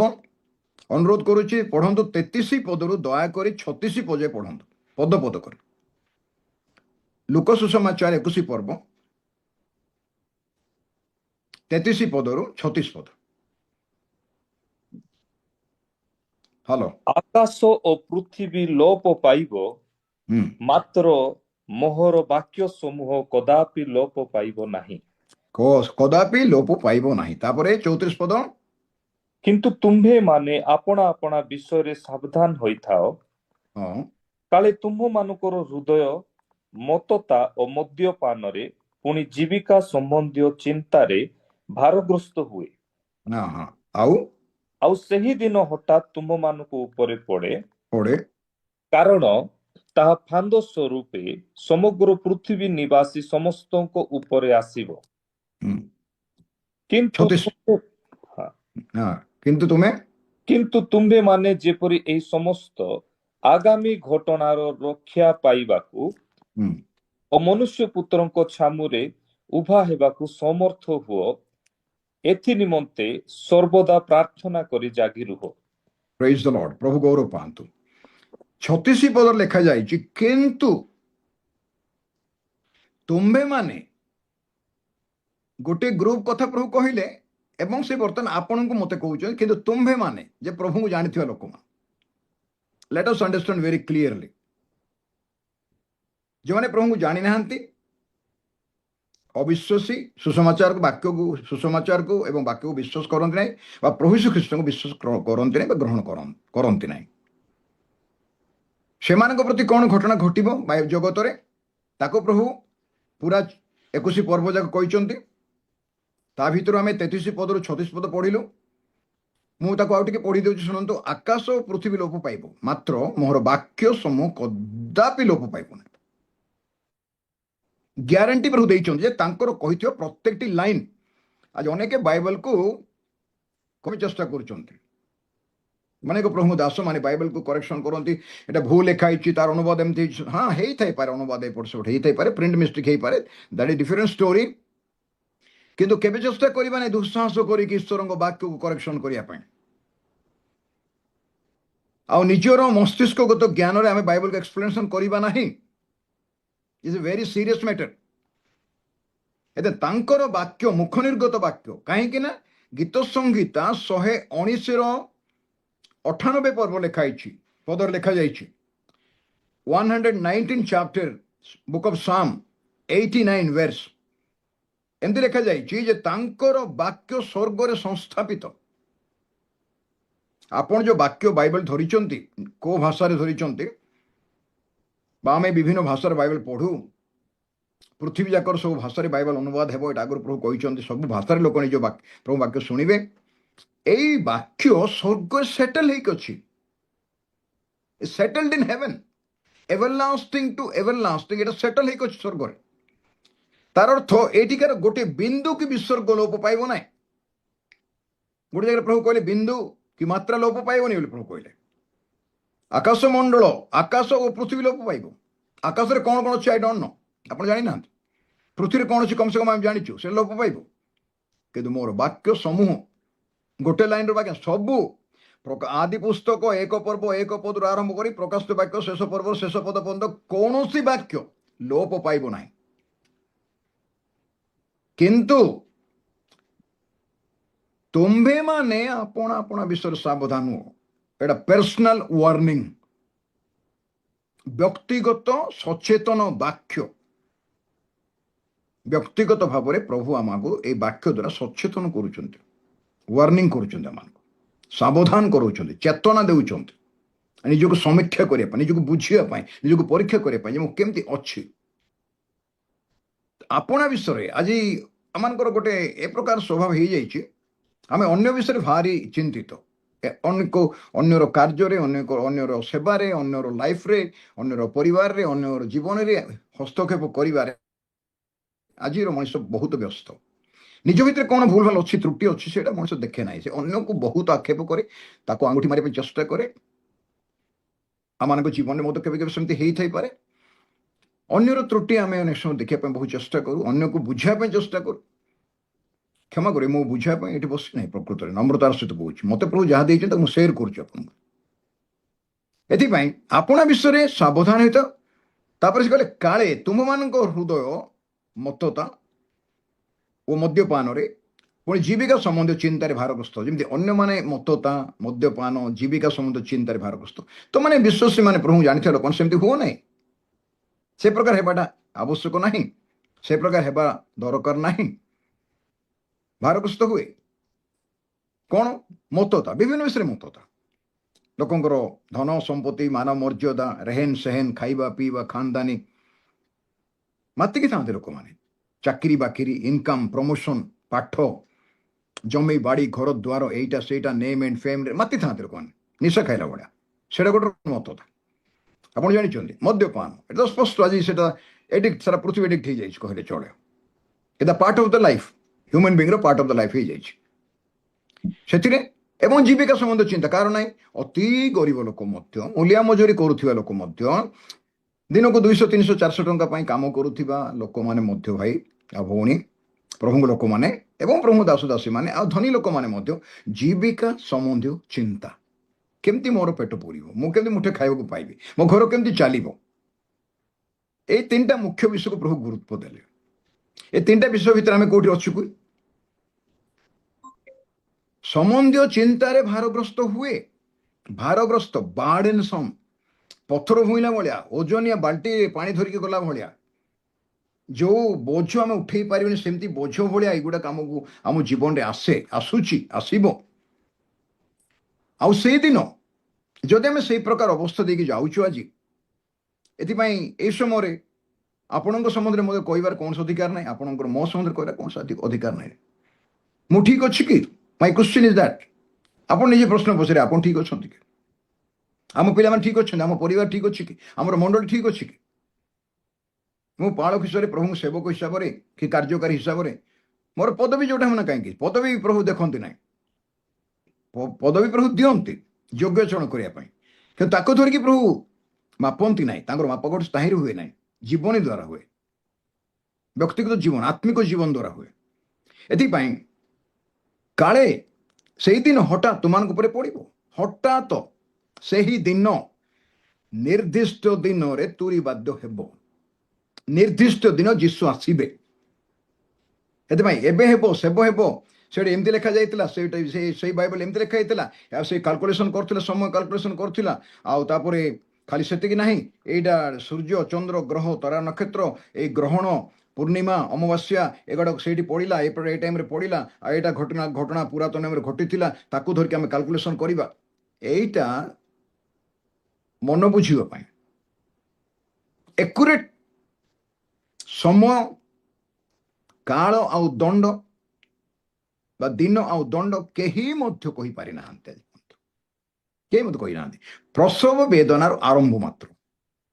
ପ୍ରସବ ବେଦନା ଆରମ୍ଭ ହେଲେ ପ୍ରସବ ବେଦନା ସେ ମା କି ଭଉଣୀ କି ଝିଅ ଅନୁଭବ କରିବେ, କିନ୍ତୁ ଛୁଆଟା କେତେବେଳେ ଡେଲିଭରି ହେବ, କେତେବେଳେ ଛୁଆଟା ପ୍ରସବ ହେବ, ସେଇଟା ସେ ମା ବି ଜାଣିନାହାନ୍ତି।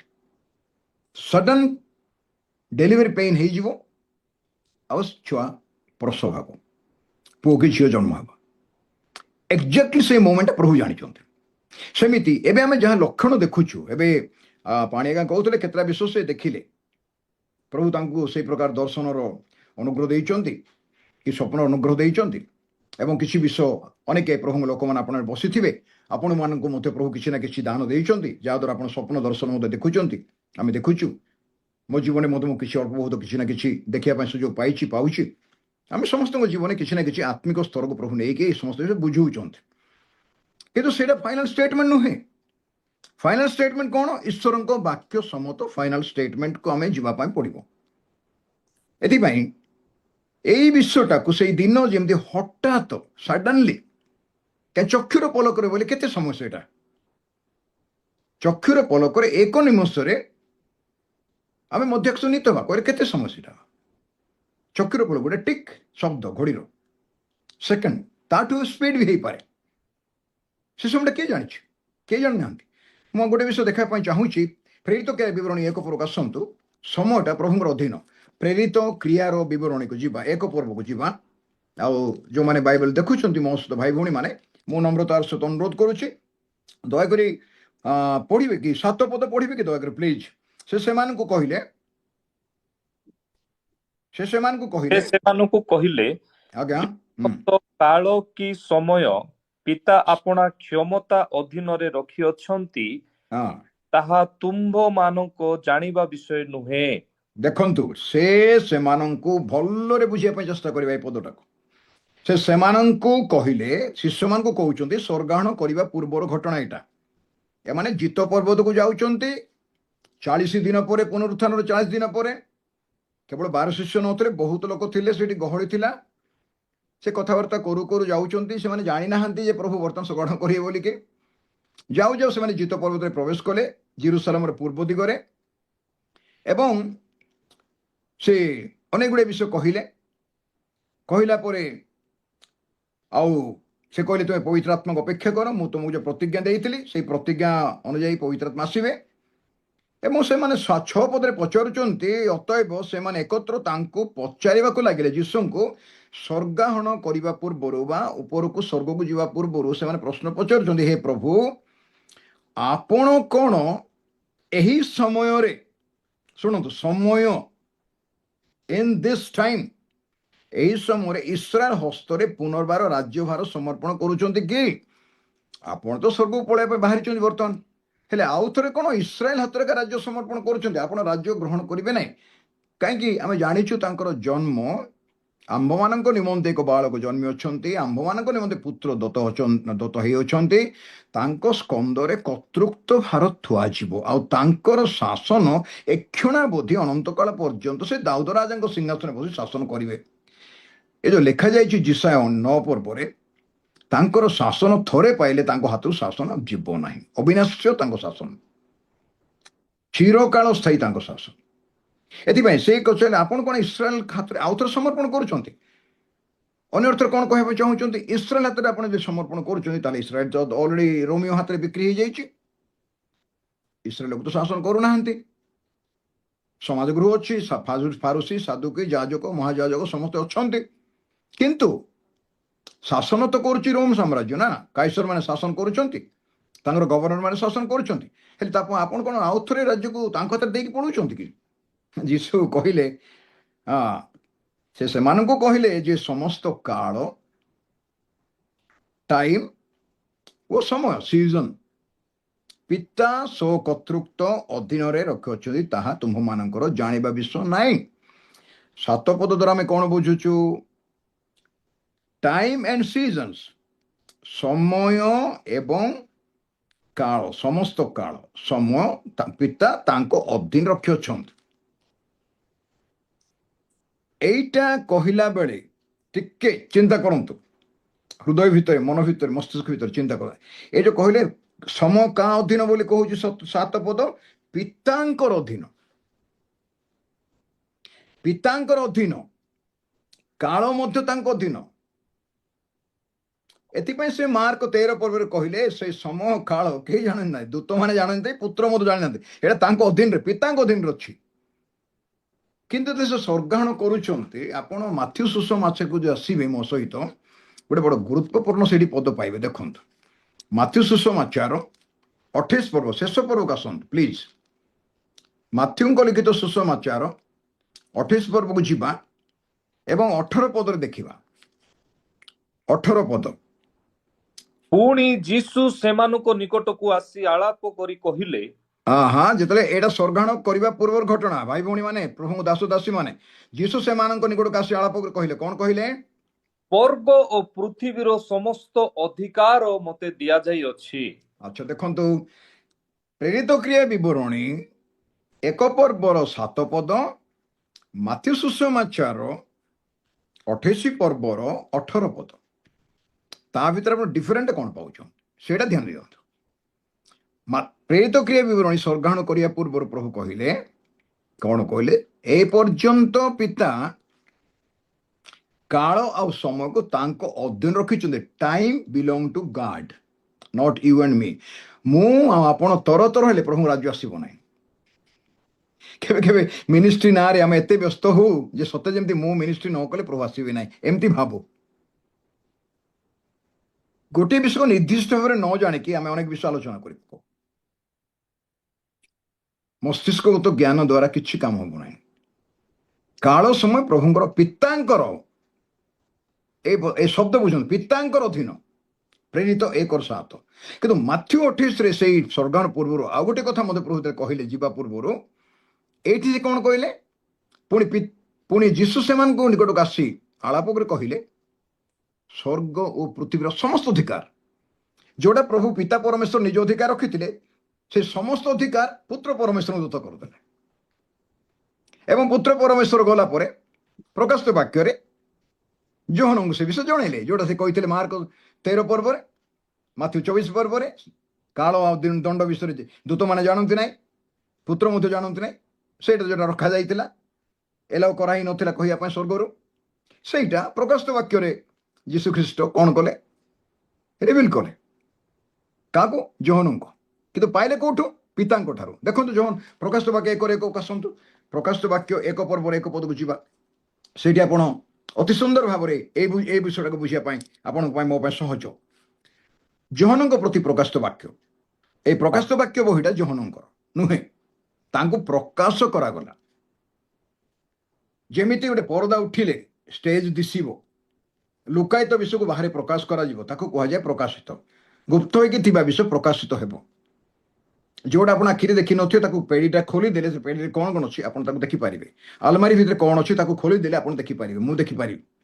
ଯୋଉ ବିଷୟ ଆମେ ଜାଣିନୁ ସେଇଟା ଯଦି କିଏ ପ୍ରଭୁଙ୍କ ଦାସଙ୍କ ମୁଖ ଦେଇ, କି ଦାସୀଙ୍କ ମୁଖ ଦେଇ, କି କୋଉ ବହି ଦ୍ୱାରା, କି କମେଣ୍ଟ୍ରି ଦ୍ୱାରା ଆମେ କିଛି ବୁଝିପାରିଲୁ, ତାହେଲେ ପ୍ରକାଶ ହେଇଗଲା, ଆପଣଙ୍କ ପାଇଁ, ମୋ ପାଇଁ ପ୍ରକାଶ ହେଲା।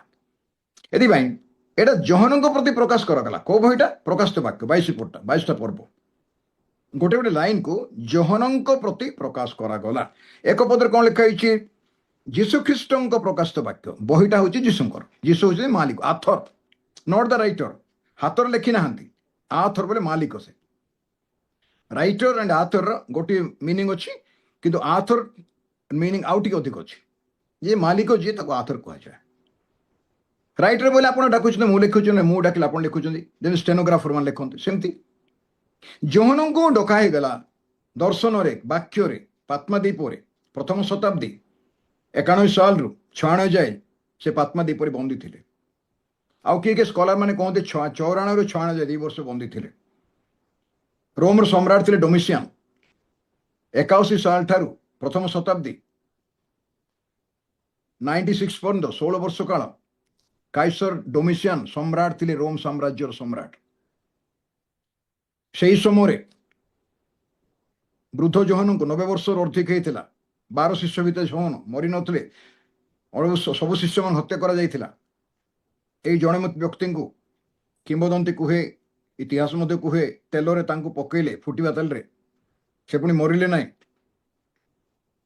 ଦାହ ହେଲେ ନାହିଁ। ତାପରେ ତାଙ୍କୁ ବାହାର କରିକି ପାତ୍ମା ଦ୍ୱୀପରେ ତାଙ୍କୁ ବନ୍ଦୀ କରାଗଲା। ପାତ୍ମା ଦ୍ୱୀପ ଭୂମଧ୍ୟ ସାଗରର ଉତ୍ତର ଭାଗରେ, ଭୂମଧ୍ୟ ସାଗର କହିଲେ ମେଡିଟେରିଆନ୍ ସି, ଉପରେ ୟୁରୋପ, ପୂର୍ବ ଦିଗରେ ମଧ୍ୟପ୍ରାଚ୍ୟ ଏସିଆ ମହାଦେଶ, ଦକ୍ଷିଣରେ ଆଫ୍ରିକା ମିଶର ଆଫ୍ରିକା ମହାଦେଶ, ପଶ୍ଚିମରେ ଆଟଲାଣ୍ଟିକ ମହାସାଗର, ସେଇଟା ହେଉଛି ଭୂମଧ୍ୟ ସାଗର ବା ମେଡିଟେରିଆନ୍ ସି। ଏଇ ଭୂମଧ୍ୟ ସାଗରର ଉତ୍ତର ଭାଗରେ ଏଗିଆନ ବୋଲି ଗୋଟେ ଛୋଟ ସମୁଦ୍ର ଅଛି। ଆମର ଯେମିତି ବଙ୍ଗୋପସାଗର, ଓଡ଼ିଶାକୁ ଲାଗିକି ଅଛି ବଙ୍ଗୋପସାଗର, ଗୁଜରାଟକୁ ଲାଗିକି ଅଛି ଆରବ ସାଗର, ସେମିତି ଏଇ ମେଡିଟେରିଆନ୍ ସି ଉପରେ ୟୁରୋପ, ପଶ୍ଚିମରେ ଆଟଲାଣ୍ଟିକ ମହାସାଗର, ଦକ୍ଷିଣରେ ଆଫ୍ରିକା ଏବଂ ପୂର୍ବ ଦିଗରେ ତୁର୍କୀ ଏସିଆ ମହାଦେଶ। ତାର ଉତ୍ତର ଭାଗରେ ଗୋଟେ ଛୋଟ ସମୁଦ୍ର ଅଛି, ତାକୁ କୁହାଯାଏ ଆଗେ ଏଗିଆନ ସମୁଦ୍ର। ସେ ଏଗିଆନ ସମୁଦ୍ରରେ ଗୋଟେ ଛୋଟ ଦ୍ୱୀପ ଅଛି, ଯାହାକୁ ପାତ୍ମା ଦ୍ୱୀପ ଲେଖାଯାଇଛି ପ୍ରକାଶିତ ବାକ୍ୟ ଆପଣଙ୍କର 1 ପର୍ବର 9 ପଦରେ। ପାତ୍ମା ନାମକ ଦ୍ୱୀପରେ ମୁଁ ଥିଲି ବୋଲି ଗୋଟିଏ ଲାଇନରେ ଜହନ ଲେଖିଥିଲେ, ଗୋଟିଏ ପଦ ଲେଖିଛନ୍ତି, କିଛି ଆଉ ଲେଖି ନାହାନ୍ତି। ସେଇ ପାତ୍ମା ଦ୍ୱୀପ ଆଜି ଜନଗହଳି ଟୁରିଷ୍ଟ ଜାଗା ହେଇଯାଇଛି। ସେହି ସମୟରେ ରାଜଦ୍ରୋହୀ, ଧର୍ମଦ୍ରୋହୀ, ଦେଶଦ୍ରୋହୀ, ଯେଉଁମାନେ ଗଭର୍ଣ୍ଣମେଣ୍ଟକୁ ମାନୁନଥିଲେ ବା ରୋମକୁ ମାନୁନଥିଲେ, ସେଇ ପ୍ରକାର ଲୋକମାନଙ୍କୁ ବନ୍ଦୀ କରାଯାଉଥିଲା। ଆମ ଦେଶରେ କଳାପାଣି ବନ୍ଦୀ ବୋଲି ଥିଲା। ବ୍ରିଟିଶର ଶାସନ କଲା ବେଳକୁ ଆମ ଲୋକମାନେ ଯେଉଁମାନେ ସ୍ୱାଧୀନ ସଂଗ୍ରାମୀ, ସେମାନଙ୍କୁ ସେ କଳାପାଣିରେ ବନ୍ଦୀ କରୁଥିଲେ। ଆଣ୍ଡାମାନ ନିକୋବର ବୋଲି କହୁଛନ୍ତି ତାକୁ। ଏ ବିଷୟ ଆମେ ସମସ୍ତେ ଜାଣିଛୁ। ସେଇ ପ୍ରକାର ତାଙ୍କୁ ପାତ୍ମା ଦ୍ୱୀପରେ ବନ୍ଦୀ କରାଗଲା। ତାଙ୍କର ବନ୍ଦୀର ସମୟ କିଏ କିଏ କହୁଛନ୍ତି 6 ବର୍ଷ, କିଏ କିଏ କହୁଛନ୍ତି 2 ବର୍ଷ। ଆଉ କେତେଜଣ ସ୍କଲାରମାନଙ୍କ ମତ ଅନୁଯାୟୀ ତାଙ୍କର ଟୋଟାଲ ଦର୍ଶନ, ପ୍ରଭୁଙ୍କର କଥାବାର୍ତ୍ତା ଯେ ସ୍ୱର୍ଗ ଯାହା ଖୋଲିଗଲା ତାଙ୍କ ପାଇଁ ଶୁଣିଲେ, ସେଇଟା ଗୋଟେ 9 ମାସର ଘଟଣା ବୋଲି କହୁଛନ୍ତି। ଆଉ ତାଙ୍କ ପାଇଁ ସ୍ୱର୍ଗ ଖୋଲିଗଲା, ପ୍ରତିକୂଳ ପରିବେଶ ଭିତରେ ସ୍ୱର୍ଗ ଖୋଲିଗଲା ତାଙ୍କ ପାଇଁ। ଆଉ ସ୍ୱର୍ଗରୁ ସେ ସବୁ ଯାକ ଦର୍ଶନ ପାଇଲେ, ବାକ୍ୟ ଶୁଣିଲେ, ଆଉ ତାଙ୍କୁ ଲେଖିବା ପାଇଁ କୁହାଗଲା। କେମିତି ଲେଖିବା ପାଇଁ କୁହାଗଲା? ଯୀଶୁଖ୍ରୀଷ୍ଟଙ୍କ ପ୍ରକାଶିତ ବାକ୍ୟ 1 ପର୍ବର 1 ପଦ। ଯୀଶୁଖ୍ରୀଷ୍ଟଙ୍କ ପ୍ରକାଶିତ ବାକ୍ୟ ଅବିଳମ୍ବରେ 2000 ବର୍ଷ ତଳେ ଲେଖା ହେଇଛି, ପ୍ରଥମ ଶତାବ୍ଦୀରେ ଏଇଟା, କିନ୍ତୁ ଲେଖା ହେଇଛି ଅବିଳମ୍ବରେ। ଯାହା ଯାହା ଅବଶ୍ୟ ଘଟିବ ଅବିଳମ୍ବ ବୋଲି। କାହିଁକି ପ୍ରଭୁ କାହିଁକି ବିଳମ୍ବ କରନ୍ତି? 2 ପିତର 3 ପର୍ବରେ 8-9 ପଦରେ ସେ କହିଲେ, ପ୍ରଭୁ ଆପଣ ପ୍ରତିଜ୍ଞା ବିଷୟରେ ସେମିତି ବିଳମ୍ବ କରନ୍ତି ନାହିଁ। ବିଳମ୍ବ ବୋଲି ଯେପରି କେତେକ ଭାବନ୍ତି, ଆପଣ, ମୁଁ ଭାବୁଛୁ ବିଳମ୍ବ ହେଇଗଲା ପ୍ରଭୁଙ୍କର ଆଗମନ। ଆଉ ଏତେ କେବେଠୁ କହିଲେଣି, 2000 ବର୍ଷ ହେଲା ପାଉଲ, ପିତର, ଜହନ, ଯାକବ ପ୍ରଚାର କଲେ, ପ୍ରଭୁଙ୍କ ଦାସମାନେ ପ୍ରଚାର କଲେ, ଆମେ ପ୍ରଚାର କରୁଛୁ, ଆଗମନ ହେଉନି, ସନ୍ନିକଟ ସନ୍ନିକଟ ସନ୍ନିକଟ ବୋଲିକି ପ୍ରଭୁଙ୍କ ଦାସମାନେ କହୁଛନ୍ତି। ଆଗରୁ କୁହାଯାଉଛି, ଏବେ ମଧ୍ୟ କୁହାଯାଉଛି, କିନ୍ତୁ କେବେ ଆସିବେ ପ୍ରଭୁ? ଏ ପ୍ରକାର କ୍ୱେଶ୍ଚିନ୍ ଆପଣଙ୍କ ମନ ଭିତରେ, ମୋ ମନ ଭିତରେ ଆସୁଛି। ହେଲେ ଅବିଳମ୍ବରେ ଯାହା ଯାହା ଅବଶ୍ୟ ଘଟିବ, ଅବଶ୍ୟ ଘଟିବ, ଗ୍ୟାରେଣ୍ଟି ଘଟିବ। ଖାଲି ଘଟିବ ଲେଖାଯାଏନି, ଅବଶ୍ୟ ଘଟିବ। ଏକ ଗ୍ୟାରେଣ୍ଟି ଦେଇକି ଲେଖା ହେଇଛି, ସେସବୁ ଘଟିବ। ସେହି ସବୁ ଯୋଉଟା ଘଟି ନାହିଁ ତାକୁ କହିବ ଘଟିବ ଭବିଷ୍ୟତରେ। ଯୋଉଟା ଘଟି ନାହିଁ କି ବର୍ତ୍ତମାନ ଘଟୁ ନାହିଁ, ଯୋଉଟା ଭବିଷ୍ୟତରେ ଘଟିବ, ସେହି ସବୁ ବିଷୟ ସେ ଯେପରି ଆପଣ ଦାସମାନଙ୍କୁ ଜଣାନ୍ତି। କୋଉ ଦାସମାନଙ୍କୁ? ପ୍ରଭୁ ନିଜ ଦାସମାନଙ୍କୁ। କୋଉମାନେ ସେମାନେ? ମଣ୍ଡଳୀର ବିଶ୍ୱାସୀ ମାନେ, ଯୀଶୁଙ୍କ ରକ୍ତରେ କ୍ରୀତ, ଯୀଶୁଙ୍କ ରକ୍ତରେ ଧୌତ, ତାଙ୍କୁ ଧାର୍ମିକ ବୋଲି ବାଇବେଲ ପ୍ରମାଣ କରେ। ବିଶ୍ୱାସ ଦ୍ୱାରା ଧାର୍ମିକ, ରକ୍ତ ଦ୍ୱାରା ଧାର୍ମିକ, ଜନ୍ମରୁ ଧାର୍ମିକ ନାହିଁ। ପାଉଲଙ୍କ ଭାଷାରେ ସାଧୁବୃନ୍ଦ, ମଣ୍ଡଳୀର ବିଶ୍ୱାସୀମାନଙ୍କୁ ସାଧୁ ବୋଲି କୁହାଯାଏ, ତାଙ୍କୁ ଦାସ କୁହାଯାଏ। ଦାସ ପ୍ରକୃତ ବାଇବେଲରେ ଦାସ ଅର୍ଥ ହେଉଛି ଯେଉଁ ଲୋକର ନିଜର ପରିଚୟ ନଥାଏ, ବ୍ୟକ୍ତିଗତ ପରିଚୟ, ପର୍ସନାଲ ଆଇଡେଣ୍ଟିଟି ଯାହାର ନଥାଏ, ସେ ହେଉଛି ପ୍ରକୃତ ଦାସ। ପ୍ରକୃତ ଦାସ ନିଜର ମାଲିକ ଦ୍ୱାରା ପରିଚିତ ହୁଏ। ଅମୁକ ବାବୁଙ୍କର ଦାସ। ପ୍ରକୃତ ଦାସ ମାଲିକର ହୃଦୟ ସହିତ ସେବା କରିବାରେ ସନ୍ତୁଷ୍ଟ ହୁଏ। ପ୍ରକୃତ ଦାସ ମାଲିକର ପ୍ରଶଂସା କରେ, ଆଉ ମାଲିକର ପ୍ରଶଂସା ଚାହେଁ। ପ୍ରକୃତ ଦାସ ମାଲିକଙ୍କର ଆଦେଶକୁ ଅପେକ୍ଷା କରିକି ଥାଏ, ମୋ ମାଲିକ ମୋତେ କ'ଣ କହିବେ ମୁଁ ସେଟା କରିବି। ପ୍ରକୃତ ଦାସ ମାଲିକଙ୍କର ଆଜ୍ଞାକୁ ପାଳନ କଲା ପରେ କହିବ କ'ଣ ଜାଣିଛନ୍ତି କି? ମୁଁ ପ୍ରକୃତରେ ଅକର୍ମଣ୍ୟ ଦାସ, ଅକର୍ମଣ୍ୟ ଦାସ, ମୁଁ ଅକର୍ମଣ୍ୟ ଦାସ। ଯାହା କହିବାର ଥିଲା କରିଥିଲେ, ମାଲିକ କହିଥିଲେ ସେଇଟା ମୁଁ କରିଛି। ଆମେ କର୍ତ୍ତା ନୁହଁ। ଆଜି କିଏ କି ନିଜକୁ କର୍ତ୍ତା ବୋଲି ଭାବନ୍ତି। That is the biggest problem in the church today. Das ହେବା ପାଇଁ ଶିଖିବା, ତେବେ ସମୟ ଆସି ପହଞ୍ଚିବ ଦାସ କ'ଣ, ମାଲିକ କ'ଣ କରିବେ? ଚାବି ଦେଇକି ପଳେଇବେ ବିଦେଶକୁ।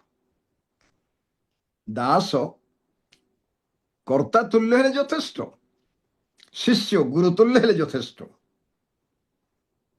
ଗୁରୁ ହେବା ଦରକାର ନାହିଁ। 12 ଶିଷ୍ୟ କେବେ ନିଜ ଗୁରୁ କହିନାହାନ୍ତି। ମରିବା ପର୍ଯ୍ୟନ୍ତ, ବଳିଦାନ କରିବା ପର୍ଯ୍ୟନ୍ତ ଖାଲି ଶିଷ୍ୟ ବୋଲି ଲେଖା ହେଇଛି। ମୋର ଏଇ ବୟସରେ ମୁଁ ଆଜି ପର୍ଯ୍ୟନ୍ତ ଶିଷ୍ୟ ହେଇକି ଅଛି। ଗୁରୁ ବୋଲି ମୁଁ ଚିନ୍ତା କରେ। ଯୋଉଦିନ ଗୁରୁ ବୋଲି ଚିନ୍ତା କଲେ ମୁଁ ସବୁ ଜାଣିଛି ମୁଁ ଗୁରୁ, ସେଦିନ ଆପଣଙ୍କର ମୋର ପତନ ଆରମ୍ଭ ହେଇଗଲା। ତେବେ କେବେ ଦୟାକରି ପ୍ରଭୁଙ୍କ ଦାସ ଦାସୀ ମାନେ ଯୋଉମାନେ ଭାବୁଛନ୍ତି ପ୍ରଭୁ ଆମକୁ ବହୁତ ବ୍ୟବହାର କରୁଛନ୍ତି, ଆଉ ମୁଁ ସବୁ ଜାଣିଛି, ମୁଁ ବହୁତ ଆତ୍ମିକ ଲୋକ, ଆଉ ମୁଁ ମଣ୍ଡଳୀରେ ବଡ଼, ମୁଁ ସଂସ୍ଥାରେ ବଡ଼, ଏଇ ଯୋଉ ଚିନ୍ତାଧାରା, ବଡ଼ ବଡ଼ ପୋଜିସନ ମୋର ଅଛି, ଆଗରେ ପଛରେ ନାଁ ଲାଗିଛି, ଗୁଡ଼ାଏ ବିଷୟ, ସେଇଟା ନାହିଁ ବାପା। ସେଇ ପ୍ରକାର ବିଷୟ ନାହିଁ। ଦାସ ହେବା ପାଇଁ ଶିଖିବା। ଯୀଶୁ ଈଶ୍ୱରଙ୍କର, ଖ୍ରୀଷ୍ଟ ଈଶ୍ୱରଙ୍କ ଦାସ ଥିଲେ। ଏଥିପାଇଁ ଏଇ ବହିଟା ସେମାନଙ୍କ ପାଇଁ ଲେଖା ହେଇଛି ଯୋଉମାନଙ୍କର ଶିଖିବାର ମନୋଭାବ ଅଛି। ଯୋଉମାନଙ୍କର ଶିଖିବାର ମନୋଭାବ ନାହିଁ, ସେଇମାନଙ୍କ ପାଇଁ ପ୍ରକାଶିତ ବାକ୍ୟ, ଦାନିଏଲ ବିବରଣୀ କି ଭାବବାଣୀ ବହି ଗୁଡାକ ଲେଖା ଯାଇ ନାହିଁ। ଆଉ ଯୋଉ ପର୍ଯ୍ୟନ୍ତ ଶିଖିବାର ମନୋଭାବ ଆମର ନାହିଁ, ଆମେ ଶିଖିପାରିବା ନାହିଁ। ଏଥିପାଇଁ ଏଇଠି ଦାସମାନଙ୍କୁ ଜଣାନ୍ତି, ଏଥି ନିମନ୍ତେ ଈଶ୍ୱର ଏଇ ବହିଟାକୁ, ଈଶ୍ୱର ୟାର ମାଲିକ ନା, ଈଶ୍ୱର ଏଇ ବହିଟାକୁ ତାହାଙ୍କ ନିକଟରେ, ଯୀଶୁଙ୍କ ନିକଟରେ ସମର୍ପଣ କରେ। ଆଉ ସେ ଯୀଶୁ ଖ୍ରୀଷ୍ଟ ଆପଣ ଦୂତ ପ୍ରେରଣ କରି, ଗାବ୍ରିଏଲ କି ମିଖାଏଲ କିଏ ଗୋଟେ ହେଇଥିବେ, ପ୍ରେରଣ କରି ନିଜ ଦାସ ଯୋହନଙ୍କୁ ଏହା ଜ୍ଞାତ କରାଇଲେ। এই ଏକ ପଦରେ କେତେ ଲୋକଙ୍କୁ ଆପଣ ଦେଖୁଛନ୍ତି? এই ଏକ ପଦରେ ଆମେ କେତେ ଜଣ ବ୍ୟକ୍ତିଙ୍କୁ ଦେଖିପାରୁଛୁ? ଆପଣ ଯଦି ଟିକେ ଧୀରେ ପଢିବେ ନିଜେ ନିଜେ, ଏବେ ନାହିଁ, এই ଜୁମ୍ ସରିଗଲା ପରେ ପଢନ୍ତୁ, ଆପଣ 5ଟା ବ୍ୟକ୍ତିତ୍ୱ ଏଠି ପାଇବେ। କ'ଣ ସେ 5ଟା ବ୍ୟକ୍ତିତ୍ୱ? ଯୀଶୁ ଖ୍ରୀଷ୍ଟଙ୍କ ପ୍ରକାଶିତ ବାକ୍ୟ, এই ବହିଟା ହେଉଛି ଯୀଶୁ ଖ୍ରୀଷ୍ଟଙ୍କର। ଅବିଳମ୍ବରେ ଯାହା ଯାହା ଅବଶ୍ୟ ଘଟିବ ସେ ସବୁ ସେ ବା ଯୀଶୁ ଖ୍ରୀଷ୍ଟ ଯେପରି ଆପଣ ଦାସମାନଙ୍କୁ ଜଣାନ୍ତି। ନମ୍ବର 2 ତାଙ୍କ ଦାସମାନେ। ଏଥିପାଇଁ ଈଶ୍ୱର, ଦେଖନ୍ତୁ ନମ୍ବର 3, ଈଶ୍ୱର ଏହି ବହିଟାକୁ ତାଙ୍କ ହାତରେ, ଯୀଶୁଙ୍କ ହାତରେ ସମର୍ପଣ କଲେ। ଆଉ ସେ ପ୍ରଭୁ ଯୀଶୁ ଆପଣ ଦୂତ ପ୍ରେରଣ କରି, ଗାବ୍ରିଏଲ କି ମିଖାଏଲ କି ଆଉ କିଏ ଗୋଟେ ଦୂତ ହେଇଥିବେ, ପ୍ରକାଣ୍ଡ ଦୂତ, ନିଜ ଦାସ ଯୋହନଙ୍କୁ ଜଣାଇଲେ। ଈଶ୍ୱରଙ୍କ ହାତରୁ ଏଇ ବହିଟା ପ୍ରଭୁ ଯୀଶୁ ଖ୍ରୀଷ୍ଟଙ୍କ ହାତକୁ ଆସିଲା ଯେତେବେଳେ ଯୀଶୁ ସ୍ୱର୍ଗାରୋହଣ କରିକି ଡାହାଣ ପଟେ ବସିଲେ। ବୁଝନ୍ତୁ ମୋର ପ୍ରିୟ ଭାଇ ଭଉଣୀ, ବୁଝିବା। ପିତାଙ୍କର ଡାହାଣ ପଟେ ଯେତେବେଳେ ତାଙ୍କୁ ସ୍ୱର୍ଗ ମର୍ତ୍ତ୍ୟ ପାତାଳ ଅଧିକାର ଦେଇକି ପିତା ବସିବା ପାଇଁ ଦେଲେ, ସେତେବେଳେ ମାର୍କ ସୁସମାଚାର 13 ପର୍ବ, ମାଥ୍ୟୁ 25ରେ ଏବଂ ଅନ୍ୟାନ୍ୟ ଜାଗାରେ ଯୋଉ ପ୍ରଭୁ କହିଥିଲେ ଏଇଟା ଦୂତମାନେ ଜାଣନ୍ତି ନାହିଁ କି ପୁତ୍ର ମଧ୍ୟ ଜାଣନ୍ତି ନାହିଁ, ସେ ସମୟ କାଳ ଯୋଉଟା ପ୍ରଭୁଙ୍କ ପାଇଁ ଗୁପ୍ତ ହେଇକି ଥିଲା, ବା ସେ ନିଜେ ରକ୍ତମାଂସଧାରୀ ମନୁଷ୍ୟ ଜଗତରେ ଜନ୍ମ ହୋଇଥିବା ଯୋଗୁଁ ଶିଷ୍ୟମାନଙ୍କୁ ସେ ଏହା ପ୍ରକାଶ କଲେ ନାହିଁ। ହି ରେଷ୍ଟ୍ରିକ୍ଟେଡ ହିଜ ଡିଭାଇନ ଲାଇଫ, ନିଜକୁ ରେଷ୍ଟ୍ରିକ୍ସନ ରଖିଦେଲେ ଯେମିତି ସେଇ ବିଷୟ ସେ ଜାଣିବେ ନାହିଁ। ଗୋଟେ ବିଷୟ ଘଟୁଥିବ, ଆପଣ ଚାହିଁବେନି ତାକୁ ଜାଣିବା ପାଇଁ, ନାଇଁ ମତେ ଜାଣିବା ଦରକାର ନାହିଁ, କହୁଛୁ କି ନାଇଁ? କେବେ କେବେ ଆମେ କହୁଛୁ, ଆମେ ଚାହିଁଲେ ଜାଣିପାରିବା। ଗୋଟେ ବିଷୟ ଘରେ ଘଟୁଥିବ, ଅଫିସରେ ଘଟୁଥିବ, ସମାଜରେ ଘଟୁଥିବ, କି ଆମର ଏରିଆରେ କୋଉଠି ଆମେ ଅଛୁ, କ'ଣ କ'ଣ କରୁଛୁ, ସେଇ ଜାଗାରେ ଘଟୁଥିବ, ସେତେବେଳେ ଆପଣ ଚାହିଁଲେ ତାହା ଜାଣିପାରିବେ। କିନ୍ତୁ ଆପଣ କହିବେ ନାହିଁ ମୋତେ ଦରକାର ନାହିଁ ସେ ବିଷୟ ଜାଣିବା ପାଇଁ, I don't need to understand, I don't need to no this, ମୋତେ ଜଣା ଦରକାର ନାହିଁ। ଆପଣ ଜାଣିଲେ ନାହିଁ, କିନ୍ତୁ ଘଟଣା ଘଟିଗଲା ନା ଅଲରେଡି। 2 ମିନିଟ କି 5 ମିନିଟ ପୂର୍ବରୁ ଆପଣ ଚାହିଁଥିଲେ ଜାଣିପାରିଥାନ୍ତେ। ପ୍ରଭୁ ସେଠି ଦୂତମାନେ ଜାଣନ୍ତି ନାହିଁ, ମୁଁ ବି ଜାଣିଛି କିନ୍ତୁ ମୁଁ କହିବିନି ବୋଲି କହିପାରିଥାନ୍ତେ। ସେଇଟା ନ କହି ସେ କହିଲେ ପୁତ୍ର ବି ଜାଣନ୍ତି ନାହିଁ। ତାର ତ ହି ରିଜେକ୍ଟେଡ, ସେ ଯୀଶୁକୁ ଜାଣିବା ପାଇଁ ସେ ରିଜେକ୍ଟ କଲେ। କାହିଁକି ରକ୍ତ ମାଂସଧାରୀ ମନୁଷ୍ୟ ହିସାବରେ ଐଶ୍ୱରିକ ଶକ୍ତି ଡିଭାଇନ୍ ନେଚରରେ ସେ ସବୁ ଜାଣନ୍ତି। ଏତେ ଏଇ କଥା ପ୍ରକାଶିତ ବାକ୍ୟ ଶେଷ ବହିରେ 7ଟି ମଣ୍ଡଳୀକୁ ଏସିଆ ମାଇନର ଆଜିର ତୁର୍କୀ ଦେଶରେ 2 ପର୍ବ 3 ପର୍ବରେ ଏଫିସି, ସ୍ପର୍ଣ୍ଣା, ପର୍ଗମା, ଥିଓତିରା, ସାର୍ଦ୍ରି, ଫିଲାଡେଲଫିଆ, ଲାଉଦିକିଆ এই 7ଟି ମଣ୍ଡଳୀକୁ ଲେଖିବା ପାଇଁ ପିତା ପରମେଶ୍ୱର এই ବହିଟାର ଲେଖା ବା এই ବହିର ସବଜେକ୍ଟ ବା ପ୍ରସଙ୍ଗ ବା ଥିମ୍କୁ ଯୀଶୁଙ୍କ ହାତରେ ଦେଲେ ସକରେ। ଆଉ ସେ କ'ଣ କଲେ? ଆପଣା ଦୂତ ପ୍ରେରଣ କଲେ। ସମ୍ବାଦ ପରିବାହକ ଗାବ୍ରିଏଲ ଦୂତ ସେ ସମ୍ବାଦ ନିଅନ୍ତି ମା ମରିୟମ ପାଖକୁ ଆସିଥିଲେ, ଯୋସେଫଙ୍କୁ ଯାଇଥିଲେ, ଜହନ ବାପ୍ତିଜିକ ଜହନଙ୍କ ପାଖକୁ ଯାଇଥିଲେ। ଅନେକ ଜାଗାରେ ବାପ୍ତିଜି ଆମେ ଦେଖୁଛୁ ଗାବ୍ରିଏଲ ଦୂତ ସମ୍ବାଦ ଚିଫ୍ ଆପଣ କୁହନ୍ତୁ ସେ post master, postal department, communication department ତାଙ୍କର କି ପ୍ରଧାନ ଦୂତ ମିଖାଏଲଙ୍କ ଦ୍ୱାରା ପଠେଇଲେ ଆମେ ଜାଣିନୁ ସେ କଥା। କୋଉ ଗୋଟେ ଦୂତ ଏଞ୍ଜେଲକୁ ପଠେଇକି ପ୍ରଭୁ କ'ଣ କଲେ? ପରାକ୍ରାନ୍ତ ଦୂତ। କିନ୍ତୁ କାହିଁକି ଏତେ ବଡ଼ ନ୍ୟୁଜ୍ 22 ବର୍ଷ ପ୍ରକାଶିତ ବାକ୍ୟ ଭଳିଆ ବହି ଆଣିବାଟା ସାଧାରଣ ଦୂତଙ୍କ ପାଇଁ ସମ୍ଭବ ନୁହେଁ। ଏଇଟା ତାଙ୍କର ଯୋଉ ପରାକ୍ରାନ୍ତ ଦୂତମାନେ ଅଛନ୍ତି, ବାଇବେଲ ପ୍ରକାଶ କରି 7 ପରାକ୍ରାନ୍ତ ଦୂତ ତାଙ୍କର ଅଛନ୍ତି। ଆଉ ଅନେକ ଦୂତମାନେ ଅଛନ୍ତି, ସରାଫ, କିରୁବ, ଦୂତ, ଡେଣାବାଲା ଦୂତ, ଡେଣା ନଥିବା ଦୂତ, ଏମିତି ବିଭିନ୍ନ ବିଶ୍ୱ ବାଇବେଲ ଅଛି। ପୁରାତନ ନିୟମରେ ଜିଜିକଲରେ ଅଛି, ପ୍ରକାଶିତ ବାକ୍ୟରେ ଅଛି, ଦାନିଏଲରେ ଅଛି। ହେଲେ এইটা ସେ କ'ଣ କଲେ? ଏଇ ଯୋଉ ସବଜେକ୍ଟ, আগমନ ସମ୍ବନ୍ଧୀୟ ସବଜେକ୍ଟ, ପ୍ରସଙ୍ଗ ଆଉ ଥିମ୍ ପିତା ପରମେଶ୍ୱର ଯୀଶୁଙ୍କ ଠାରେ ସମର୍ପଣ କଲେ। ପ୍ରଭୁ ଯୀଶୁ ଖ୍ରୀଷ୍ଟ ସେଇ ଥିମ୍ଟାକୁ, ସେ ସବଜେକ୍ଟଟାକୁ, ଡିଟେଲଟାକୁ ଟାଇମ୍ ଅନୁଯାୟୀ ଷ୍ଟେପ୍ ବାଇ ଷ୍ଟେପ୍ ସୂଚୀକ୍ରମରେ ଗୋଟା ପରେ କୋଉଟା ଘଟିବ, କୋଉଟା ପରେ କୋଉଟା ଘଟିବ, ମଣ୍ଡଳୀ ଯୁଗ କେମିତି ସମାପ୍ତ ହେବ, ତୁରୀବାଦ୍ୟ କେମିତି ହେବ, ମଣ୍ଡଳୀ କୁଆଡ଼େ ଯିବ, କ୍ଲେଶ ଦେଇକି ଯିବ କି ନାହିଁ, ତୁରୀବାଦରେ କୋଉ ମାନେ ଯିବେ, କୋଉ ମାନେ ଯିବେ ନାହିଁ, ତୁରୀବାଦ୍ୟ କାହା ପାଇଁ ହେବ, ଲୋକ ଜାଣିବେ କି ନାହିଁ, ତାପରେ ଆଗମନ କ'ଣ, ଆଗମନ ତୁରୀବାଦ୍ୟ କ'ଣ ଗୋଟେ କି? এই যে কনফ্ୟୁজ ସବଜେକ୍ଟ ରହିଛି, এই ପ୍ରାଞ୍ଜଳ ଗାଳକ ପ୍ରଭୁ ଯୀଶୁ ଖ୍ରୀଷ୍ଟଙ୍କୁ ପିତା ପରମେଶ୍ୱର ଦେଲେ। ପିତା ପରମେଶ୍ୱର ତାକୁ ଦୂତଙ୍କ ହାତରେ ପଠେଇଦେଲେ। ଜହନଙ୍କ ପାଖକୁ କହିଲେ, ବାପା ତମେ ତ ପାତ୍ମାଦୀପର ଅଛି, ବର୍ତ୍ତମାନ ସେ ବହିଟା ଲେଖିଦିଅ, ଲେଖିକି 7ଟା ମଣ୍ଡଳୀକୁ ପଠାଅ। କାହିଁକି 7ଟି ମଣ୍ଡଳୀ? ନହେଲେ ଆପଣ ମୁଁ ଡିମାଣ୍ଡ କରିଥାନ୍ତେ ଆମ ମଣ୍ଡଳୀ ଏକା ଠିକ୍, ଅନ୍ୟ ମଣ୍ଡଳୀ ସବୁ ଭୁଲ ବୋଲିକି। ଯେହେତୁ ଆମେ ଗୋଟେ ଡକ୍ଟରଙ୍କୁ ବିଶ୍ୱାସ କରୁ, ଆମର ମଣ୍ଡଳୀର ପରିଚାଳନା ଗୋଟେ ରକମ, ଏଥିପାଇଁ ଆମେ ସଦାବେଳେ ବିଶ୍ୱାସ କରୁ ମୋ ମଣ୍ଡଳୀ ଠିକ୍, ଅନ୍ୟମାନେ ଭୁଲ। ଆଉ କିଏ କହନ୍ତି ତମେ ସ୍ୱର୍ଗକୁ ଯାଇପାରିବନି, ଆମେ ସ୍ୱର୍ଗକୁ ଯିବୁ, ତମେ ନରକକୁ ଯିବ, ତମେ ପ୍ରଭୁଙ୍କ ଲୋକ ନୁହଁ, ଆମେ ପ୍ରଭୁଙ୍କ ଲୋକ। এই ପ୍ରକାର ମଧ୍ୟ ଅନେକ ମଣ୍ଡଳୀ ଡିମାଣ୍ଡ କରନ୍ତି। ସାମ୍ପ୍ରଦାୟିକ ମଣ୍ଡଳୀ, ମେନ୍ ଲାଇନ୍ ଚର୍ଚେସ୍, ଅନେକ ମଣ୍ଡଳୀ, ହଜାର ହଜାର ସଂଖ୍ୟାରେ ଡିନୋମିନେସନ ସବୁ ଅଛି। ମଣ୍ଡଳୀ କହିଲେ ଈଶ୍ୱରଙ୍କ ବାକ୍ୟ ସ୍ପଷ୍ଟ କୁହେ, ଖ୍ରୀଷ୍ଟ ମଣ୍ଡଳୀର ମସ୍ତକ, ମଣ୍ଡଳୀ ତାଙ୍କ ଶରୀର, ଆମେ ବିଶ୍ୱାସ ନେଇ ତାଙ୍କ ଅଙ୍ଗ ପ୍ରତ୍ୟଙ୍ଗ। ତାପରେ ଆପଣ ଯୋଉ ନାଁ ଦେଇଛନ୍ତି ଦିଅନ୍ତୁ, ଯାଏ ସେ ନାହିଁ।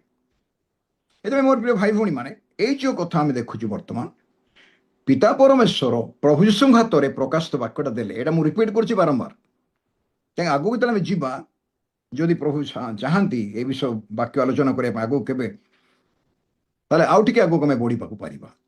ସେଇ ସବଜେକ୍ଟଟାକୁ, ସେ ପ୍ରସଙ୍ଗ, ସେ ଥିମ୍କୁ, ବିଷୟବସ୍ତୁକୁ ପ୍ରଭୁ ଯୀଶୁ ଖ୍ରୀଷ୍ଟ ଏକ ଦୂତଙ୍କ ହାତରେ ପାତ୍ମାଦୀପରେ ବନ୍ଦୀ ଅବସ୍ଥାରେ ଥିବା ଜହନଙ୍କ ନିକଟକୁ, ସେତେବେଳେ ତାଙ୍କ ବୟସ 90 ବର୍ଷରୁ ଉର୍ଦ୍ଧ୍ୱ ହେଇଥିଲା। ଅନ୍ୟ କୌଣସି ଶିଷ୍ୟ ବଞ୍ଚି ନଥିଲେ। ସେ ଜଣେ ମାତ୍ର ପ୍ରାକ୍ ମୃତ୍ୟୁ, ଏଫିସି 100 ବର୍ଷ ବୟସରେ ଏଫିସି ଅଧ୍ୟକ୍ଷ ଥିଲେ, ବିଶପ ଥିଲେ। ସେମାନେ ଏଫିସି ମଣ୍ଡଳୀର ଅଧ୍ୟକ୍ଷ ଥିଲେ, ବିଶପ ଥିଲେ। ପ୍ରେରିତ ମାନେ ସମସ୍ତେ ବିଶପ୍ସ, ତାଙ୍କୁ ଅଧ୍ୟକ୍ଷ କୁହାଯାଏ। ଇସ୍କାରିୟତ ଜିହୁଦାକୁ ମଧ୍ୟ ଅଧ୍ୟକ୍ଷ ପଦ ଦିଆଯାଇଥିଲା। ସେ ଅଧ୍ୟକ୍ଷ ପଦରୁ ପତିତ ହେଲା ବୋଲି ଲେଖା ହେଇଛି। ହି ଲୋଷ୍ଟ ହିଜ୍ ବିଶପ ଅଫିସ୍। ଏଟା ଗୋଟେ ଅଫିସ୍। ମଣ୍ଡଳୀ ମାନଙ୍କରେ ସୁସମାଚାର ପ୍ରଚାର କାର୍ଯ୍ୟରେ, ମଣ୍ଡଳୀ ବୃଦ୍ଧି କରିବାରେ, ମଣ୍ଡଳୀ ତତ୍ତ୍ୱ ନେବାରେ ଯେଉଁ ଗୁରୁତ୍ୱପୂର୍ଣ୍ଣ ଭାର ଯେଉଁମାନେ ନିଅନ୍ତି, ତାଙ୍କୁ ଅଧ୍ୟକ୍ଷ କୁହାଯାଏ। ଏମାନେ ସ୍ପେଶାଲ କାଟାଗୋରୀ ଲୋକ ନୁହନ୍ତି, ତାଙ୍କର ପଦବୀ ଦିଆଯାଏ ଯେଉଁମାନଙ୍କର କାମର ଭାର ଦେଖିକିରି, କାମର ବୋଝ ଦେଖିକିରି, କାମର ଏରିଆ ଦେଖିକିରି। ଏଥିପାଇଁ ମୋର ପ୍ରିୟ ଭାଇ ଭଉଣୀ ମାନେ, କ'ଣ ଘଟଣା ଘଟିଛି, এইটা ଯହନ କୁହାଗଲା, ବାପା ତମେ କ'ଣ କରିବ, ଏଇ ବାକ୍ୟଟାକୁ 7ଟା ମଣ୍ଡଳୀକୁ ପଠେଇ ଦିଅ। ଆଉ 7ଟି ମଣ୍ଡଳୀକୁ ପଠେଇଲେ ପାତ୍ମାଦୀପରୁ ଏଇଟା ପଠା ହେଇଗଲା। ହେଲେ ଆମେ ଦେଖିପାରୁଛୁ, ଆସନ୍ତୁ ଆମେ ସେଇ ଜାଗାକୁ ଯିବା।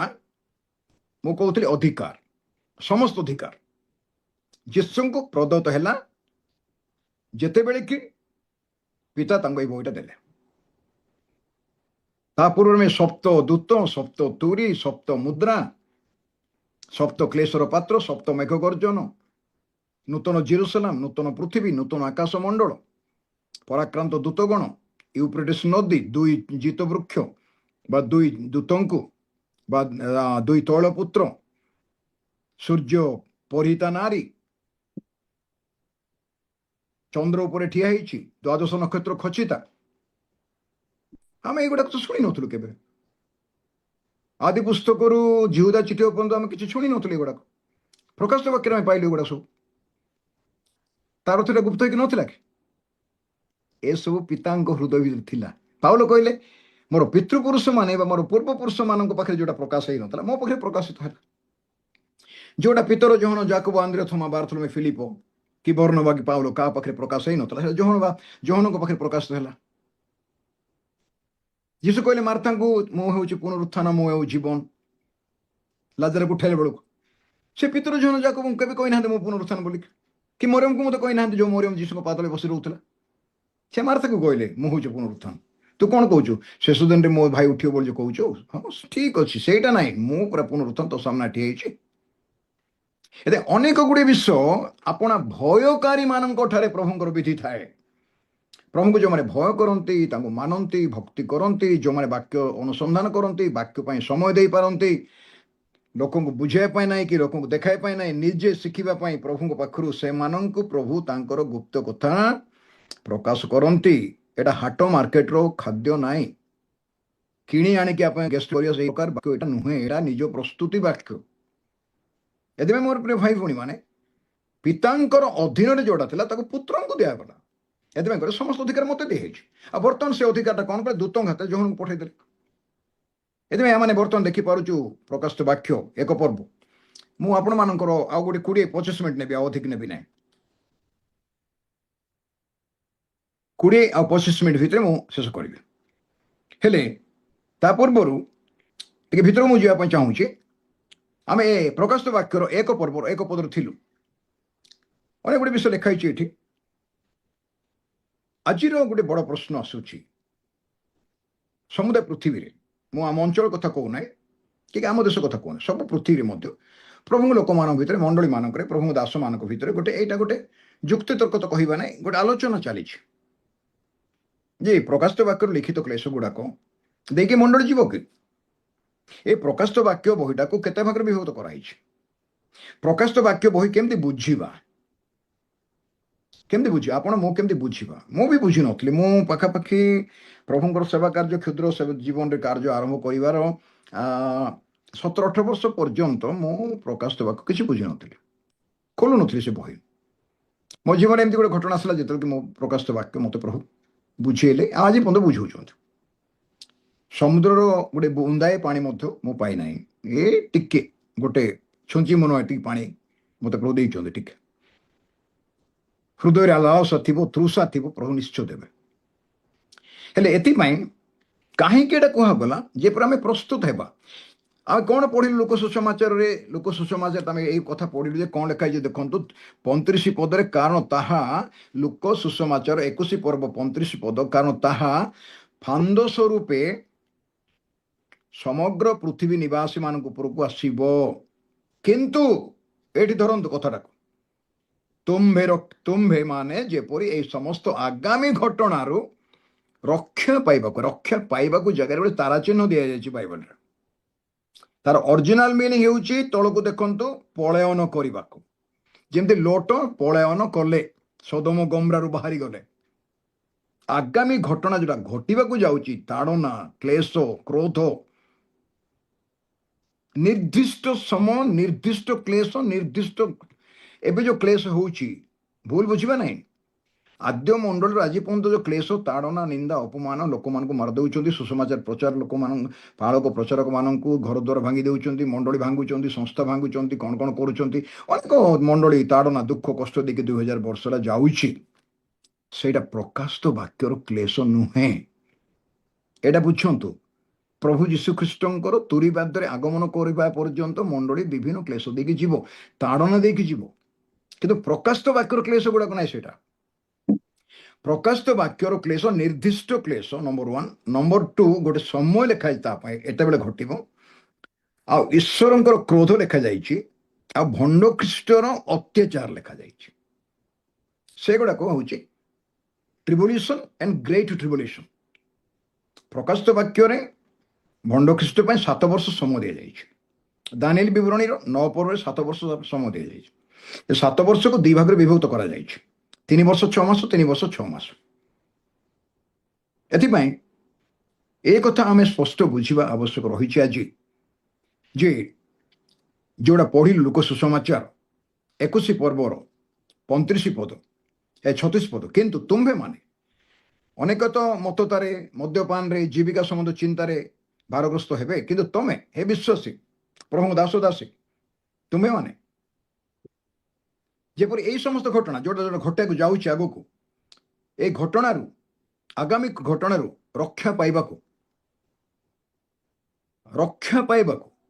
ଏ ପ୍ରଥମ ନମ୍ବର, ରକ୍ଷା ପାଇବାକୁ, ମଣ୍ଡଳୀକୁ ଏଇ ଘଟଣାରୁ ରକ୍ଷା ପାଇବାକୁ, ମଣ୍ଡଳୀକୁ ଏଇ ଯୋଉ ଘଟଣା ଗୁଡାକ ଘଟିବ ତାହିଁରୁ ରକ୍ଷା ପାଇବାକୁ ବା ପଳାୟନ କରିବାକୁ। ନହ ଯେମିତି ଜାହାଜରେ ପ୍ରବେଶ କଲେ, ତାପରେ ବର୍ଷା ହେଲା 40 ଦିନ 40 ରାତ। ରାହାବ ବେଶ୍ୟା ଯଦି ବାହାରି ଗଲା, ତାପରେ ସେ ଗୋଡ ଭାଙ୍ଗିଲା। ଅନେକ ବିଶ୍ୱାସ ରହିଛି।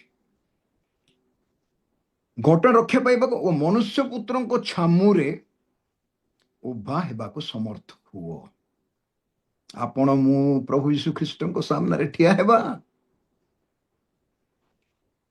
ମୋ ପୁଅ ପାଇଁ ମୁଁ ଠିଆ ହେଇପାରିବି ନାହିଁ, ମୋ ସ୍ତ୍ରୀ ପାଇଁ ମୁଁ ଠିଆ ହେଇପାରିବିନି, ମୋ ସ୍ତ୍ରୀ ମୋ ପାଇଁ ଠିଆ ହେଇପାରିବ ନାହିଁ, ମୋର ପାଳକ ମୋ ପାଇଁ ଠିଆ ହେଇପାରିବେ ନାହିଁ, କି କୌଣସି ପ୍ରଭୁଙ୍କ ଦାସ ମୋ ପାଇଁ ଠିଆ ହେଇପାରିବେ ନାହିଁ, ମୁଁ କାହା ପାଇଁ ଠିଆ ହେଇପାରିବି ନାହିଁ। ଆପଣ ନିଜେ ନିଜ ପାଇଁ, ମୁଁ ମୋ ପାଇଁ ନିଜ ପାଇଁ।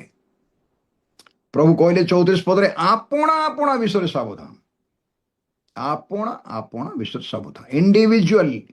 ଏଥିପାଇଁ ବାଇବଲଟା ଲାଇଫ ଆପ୍ଲିକେବୁଲ, ବ୍ୟକ୍ତିଗତ ଜୀବନ ସହିତ କାରବାର ହୁଏ ଈଶ୍ୱରଙ୍କ ବାକ୍ୟ। ଦୟାକରି ମୋତେ କ୍ଷମା କରିବେ, ମୁଁ ଆପଣଙ୍କୁ ବୁଝାଇବା ପାଇଁ ବାକ୍ୟ ଖୋଲିକି ବସିନି ଏଠି। ମୁଁ ଅନ୍ତରରେ ଟିକେ ଯୋଉଟା ପ୍ରଭୁ ଦେଇଛନ୍ତି ତାଙ୍କ ଆତ୍ମାଙ୍କ ଦ୍ୱାରା, ସେଇଟା ସେୟାର କରୁଛି। ବୁଝାଉ ନାହିଁ କି ବୁଝାଇବାର ମୋର ଶକ୍ତି ମଧ୍ୟ ନାହିଁ, ମୋର ଜ୍ଞାନ ନାହିଁ, ମୁଁ ଖୋଲି କହୁଛି ଆପଣ।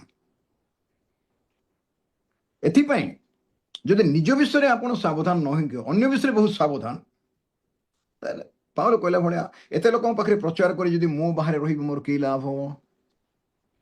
ହଜାର ହଜାର ଲୋକଙ୍କ ପାଖରେ ମୁଁ ପ୍ରଚାର କରୁଥିବି, କି ବଡ଼ ବଡ଼ ସେମିନାରୀ କରୁଥିବି, ବଡ଼ ବଡ଼ ମିଟିଂ କରୁଥିବି, ଉଦ୍ଦୀପନା ମିଟିଂ କରୁଥିବି, ଏଇଟା କରୁଥିବି, ଫାଷ୍ଟିଂ ପ୍ରେୟାର କରୁଥିବି, ସବୁ ରକମ କରୁଥିବି, ବହୁତ ପଇସା ଖର୍ଚ୍ଚ କରୁଥିବି, ଛୋଟ ମଣ୍ଡଳୀ ବଡ଼ ମଣ୍ଡଳୀ ଯାହା ବି ହଉନା କାହିଁକି, ମିନିଷ୍ଟ୍ରି ମିନିଷ୍ଟ୍ରି ମିନିଷ୍ଟ୍ରି ହେଇକି ସବୁ ଅବହେଳା କରିକି ଜୀବନ କାଟୁଥିବି, ଖାଲି ମିନିଷ୍ଟ୍ରି ମିନିଷ୍ଟ୍ରି ହେଇକି। ବ୍ୟକ୍ତିଗତ ପ୍ରସ୍ତୁତି ଯଦି ନଥିବ, ଅନ୍ୟମାନଙ୍କୁ ପ୍ରସ୍ତୁତ କରିବାରେ ମୁଁ ବହୁତ ବ୍ୟସ୍ତ ହେଇକି ରହୁଥିବି, ଆଉ ଯଦି ମୁଁ ବ୍ୟକ୍ତିଗତ ପ୍ରସ୍ତୁତ ହେଇନଥିବି, ତାହେଲେ କି ଲାଭ? କିଛି ତାର ମୂଲ୍ୟ ନାହିଁ। ଏଥିପାଇଁ ଏଇ ଯୋଉ ପ୍ରକାଶିତ ବାକ୍ୟ ଏକ ପର୍ବଟା ଏତେ ଗୁରୁତ୍ୱପୂର୍ଣ୍ଣ, ଏକ ପର୍ବ ଏକ ପଦ, ତାକୁ ଆମେ ବୁଝିବାକୁ ପଡ଼ିବ। ଏବେ ଦେଖନ୍ତୁ ପ୍ରକାଶିତ ବାକ୍ୟରେ ଏକ ପର୍ବର 19 ପଦରେ, ପ୍ରକାଶିତ ବାକ୍ୟ ଏକ ପର୍ବର 19 ପଦରେ ଏଇ ବହିର ଚାବିଟା ଦିଆଯାଇଛି। ଏଇ ବହିଟା ଖୋଲିବା ପାଇଁ ଚାବି ଦିଆଯାଇଛି। କ'ଣ ସେଇଟା? ଅତଏବ ଯାହା ଯାହା ଦର୍ଶନ କଲ, ଯାହା ଯାହା ବର୍ତ୍ତମାନ ଘଟୁଅଛି, ଏହାପରେ ଘଟିବ, ସେଇ ସବୁ ଲିପିବଦ୍ଧ କର। 3ଟା ସବଜେକ୍ଟ ଦିଆଗଲା ଏଠି। 19 ପଦ, ଯାହା ଦର୍ଶନ କଲ। ପାତ୍ମା ଦ୍ୱୀପରେ ଯୋହନ ଦର୍ଶନ କଲେ। କ'ଣ ଦର୍ଶନ କଲେ? ଏକ ପର୍ବର 12 ପଦରୁ ଏକ ପର୍ବର 18 ପଦ ପର୍ଯ୍ୟନ୍ତ ସେ ଦର୍ଶନ ପାଇଲେ ଯୀଶୁଖ୍ରୀଷ୍ଟଙ୍କର। ଆଉ କ'ଣ କ'ଣ ଦେଖିଥିବେ? କିନ୍ତୁ ଏଇ ସପ୍ତ ସୁବର୍ଣ୍ଣ ପ୍ରଦୀପ ମଧ୍ୟରେ ମନୁଷ୍ୟ ପୁତ୍ରଙ୍କ ସଦୃଶ୍ୟ ଜଣେ ବ୍ୟକ୍ତି, ପାଦ ପର୍ଯ୍ୟନ୍ତ ବସ୍ତ୍ର ଆଚ୍ଛାଦିତ, ମସ୍ତକର କେଶ ହିମ ପରି ଶୁକ୍ଳବର୍ଣ୍ଣ, ଚକ୍ଷୁରୁ ଅଗ୍ନି ବାହାରୁଛି, ମୁଖରୁ ତୀକ୍ଷ୍ଣ ଦ୍ୱିଧାର ଖଡ୍ଗ ନିର୍ଗତ ହେଉଛି, ହାତରେ ଦକ୍ଷିଣ ହାତରେ 7ଟା ନକ୍ଷତ୍ର ଧାରଣ କରିଛନ୍ତି, ଏବଂ ତାଙ୍କର ସୁବର୍ଣ୍ଣ ବୁକୁପଟା ବନ୍ଧା ହେଇଛି। ପାଦ ତାଙ୍କର ପିତ୍ତଳର ପାଦ ଭଳିଆ, ଭାଟିରେ ପରିଷ୍କୃତ ପିତ୍ତଳ ଭଳିଆ ତାଙ୍କର ପାଦ। କେତେ କଣ୍ଟା ମାରୁଛ ମାର ପିତ୍ତଳ ପାଦରେ। ଏଇ ଦର୍ଶନ ସେ ପାଇଲେ, କେବେ ଦେଖିନଥିଲେ। ସେ ଦର୍ଶନ ପାଇଲା ପରେ ସେ ତାଙ୍କ ପାଦ ତଳେ ମୃତ ପ୍ରାୟ ପଡ଼ିଗଲେ ବୋଲି ଲେଖା ହେଇଛି 8 ପଦରେ। ଆଉ ସେ କହିଲେ, ଦେଖ ଆମ୍ଭେ ମୃତ ହେଲୁ, କିନ୍ତୁ ଆମେ ଯୁଗ ଯୁଗ ଜୀବିତ। ଅନେକ ଲୋକ କହୁଛନ୍ତି ଯୀଶୁ ମରିନାହାନ୍ତି କ୍ରୁଶରେ, ଶୈତାନଙ୍କୁ ମାରିଦେଲେ। ଯୀଶୁ କହିଲେ, ମୁଁ ମୃତ ହେଲି, ମୁଁ ମରିଲି, ଭଲେଣ୍ଟାରିଲି ମୋର ପ୍ରାଣ ମୁଁ ଦେଇଦେଲି, ଜନ ସୁସମାଚାର 10 ପର୍ବରେ କହିଲେ ମୋର ପ୍ରାଣ ଦେବାକୁ ମୋର ଅଧିକାର ଅଛି। ମୁଁ ସେମାନଙ୍କ ନିମନ୍ତେ ମୋର ପ୍ରାଣ ଗ୍ରହଣ କରିବାକୁ ମୋର ଅଧିକାର ଅଛି। ଯୀଶୁଙ୍କୁ କେହି ମାରି ପାରିବେ ନାହିଁ କି ମାରି ନାହାନ୍ତି ମଧ୍ୟ। ସେ ସ୍ୱେଚ୍ଛାପୂର୍ବକ ବଳିଦାନ କଲେ। ବଳିଦାନର ଅର୍ଥ ହେଉଛି ସ୍ୱେଚ୍ଛାପୂର୍ବକ ଦେବାଟା ହେଉଛି ବଳିଦାନ। voluntarily sacrificed his life ଆପଣଙ୍କ ପାଇଁ ମୋ ପାଇଁ। ଏଥିପାଇଁ ଏଠି ବସୁଛୁ ଆଜି ଆମେ, ମୋର ପ୍ରିୟ ଭାଇ ଭଉଣୀମାନେ। ଏଥିପାଇଁ ଏଇ ଯୋଉ ତାଙ୍କର ବଳିଦାନ ହେଲା, ସେ କହିଲେ ମୁଁ ମୃତ ହେଲି ଆଉ ମୁଁ ଯୁଗେ ଯୁଗେ ଜୀବିତ, ଏଭରଲାଷ୍ଟିଂ two ଏଭରଲାଷ୍ଟିଂ, ଇଟର୍ନାଲ two eternity two eternity, ମୁଁ ଜୀବିତ, ମୋର ମୃତ୍ୟୁ ନାହିଁ। କାହିଁ ସେ କହିଲେ ମୁଁ ଆମ୍ଭେ ପଥ ସତ୍ୟ ଜୀବନ, ଜୀବନ ଗୋଟେ କେବେ ମରେ ନାହିଁ। ସେ ନିଜେ ଭଲେଣ୍ଟାରୀ ତାକୁ ଗ୍ରହଣ କଲେ ମୃତ୍ୟୁଟାକୁ ଆପଣଙ୍କ ପାଇଁ ମତେ। ଏଥିପାଇଁ ଗ୍ରହଣ କଲେ ଯେମିତି ଆମେ ଜୀବନ, ଅନନ୍ତ ଜୀବନ ପାଇବା, ପ୍ରଚୁର ଜୀବନ ପାଇବା। ଏବେ ସେ କହିଲେ ଯାହା ଯାହା ତୁମେ ଦେଖିଲ, ଆଉ ଯାହା ବର୍ତ୍ତମାନ ଘଟୁଛି, କ'ଣ ଘଟୁଛି? ଯୋହନଙ୍କ ସମୟରେ ତୁର୍କୀ ଦେଶରେ ଏସବୁ ମଣ୍ଡଳୀ ଥିଲା। এই 2 পর্ব 3 পর্বর মଣ୍ଡଳୀ, ଏଫିସିସ୍, ସ୍ମରଣା, ପର୍ଗମ, ଥିଓତିରା, ସାର୍ଦି, ଫିଲାଦେଲଫିଆ, ଲାଉଦିକିଆ, এই 7ଟି ମଣ୍ଡଳୀ। ଆଉ ଏ ମଧ୍ୟ ମଣ୍ଡଳୀ ଥିଲା। এই ମଣ୍ଡଳୀର ପ୍ରାୟ ପାଉଲ, ଏଫିସି ମଣ୍ଡଳୀ ପାଉଲ ସ୍ଥାପନ କରୁଥିଲେ। ମଣ୍ଡଳୀ ମାନଙ୍କରେ କ'ଣ ଘଟଣା ଘଟୁଛି ସେଇଟା ଆଦ୍ୟ ମଣ୍ଡଳୀର ପ୍ରଥମ ଶତାବ୍ଦୀ ଆଦ୍ୟ ମଣ୍ଡଳୀ ଠାରୁ ଆରମ୍ଭ କରି ଆଜିର ମଣ୍ଡଳୀ ପର୍ଯ୍ୟନ୍ତ 2025 ମସିହା ସେପ୍ଟେମ୍ବର ମାସର 23 ତାରିଖ ପର୍ଯ୍ୟନ୍ତ ଯେତେ ମଣ୍ଡଳୀ ରହିଛି ପୃଥିବୀରେ ଆଦ୍ୟ ପ୍ରଥମ ଶତାବ୍ଦୀରୁ, ଏଇ ସମସ୍ତ ବିଷୟଟାକୁ ଲେଖ। ଆଉ 7ଟା ମଣ୍ଡଳୀକୁ ରିପ୍ରେଜେଣ୍ଟ କରିକି ପ୍ରଭୁ କହିଲେ ଏଇ 7ଟି ମଣ୍ଡଳୀକୁ ଲେଖ। এই 7ଟି ମଣ୍ଡଳୀର ଆତ୍ମିକ ଅବସ୍ଥା ଆପଣଙ୍କର ମୋର ମଣ୍ଡଳୀର ଆତ୍ମିକ ଅବସ୍ଥା ସହକୁ ରିପ୍ରେଜେଣ୍ଟ କରେ।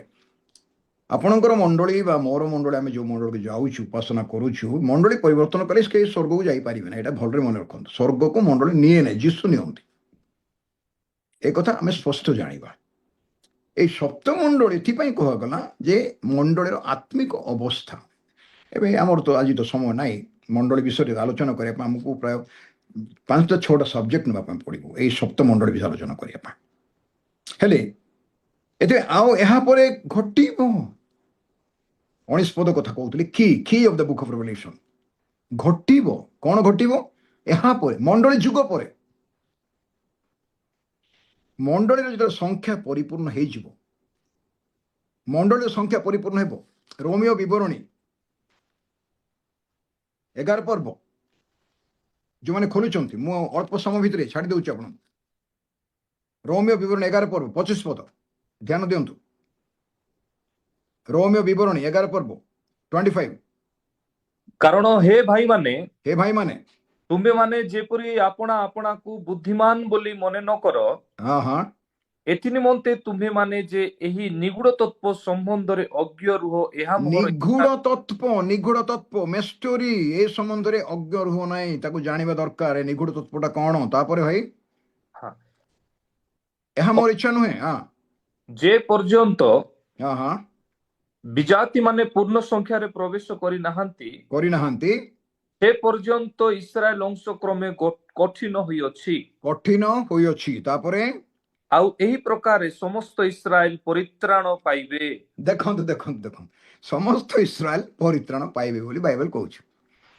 ଏବେ ମୁଁ ଏଇ ସବଜେକ୍ଟ ଉପରେ ଆଲୋଚନା କରିବା ପାଇଁ ଯାଉନାହିଁ। ଏଠି ଗୋଟେ ଛୋଟ ବିଷୟ ମୁଁ ଦେଖିବା ପାଇଁ ଚାହୁଁଛି ସମୟ ଅଭାବ ଯୋଗୁଁ। ଯେ ପର୍ଯ୍ୟନ୍ତ ବିଜାତୀୟ ମାନେ ବୋଲେ ଅନ୍ୟ ଜାତି ଲୋକ, ଇସ୍ରାଏଲ ଜାତି ବାହାରେ, ଜାକବର 12 ପୁଅ, Reuben, Judah, Gad, Asher, Benjamin, Naphtali, Issachar, Zebulun, Joseph, ଏମାନଙ୍କ ବାହାରେ ଯେଉଁ ଲୋକ ରହିଛନ୍ତି, ଆମମାନେ, ଆମର ବ୍ୟବସ୍ଥା ନଥିଲା, ଆମେ ଇସ୍ରାଏଲ ଜାତି ଲୋକ ନହୁଁ, ଆମ ପାଇଁ ନିୟମ କିଛି ନଥିଲା, ଆମମାନେ ସାଧୁମାନଙ୍କ ସହିତ ଆମମାନଙ୍କ ସମ୍ପର୍କ ନଥିଲା, ଅସୁନ୍ନତ ଜାତି ଥିଲୁ।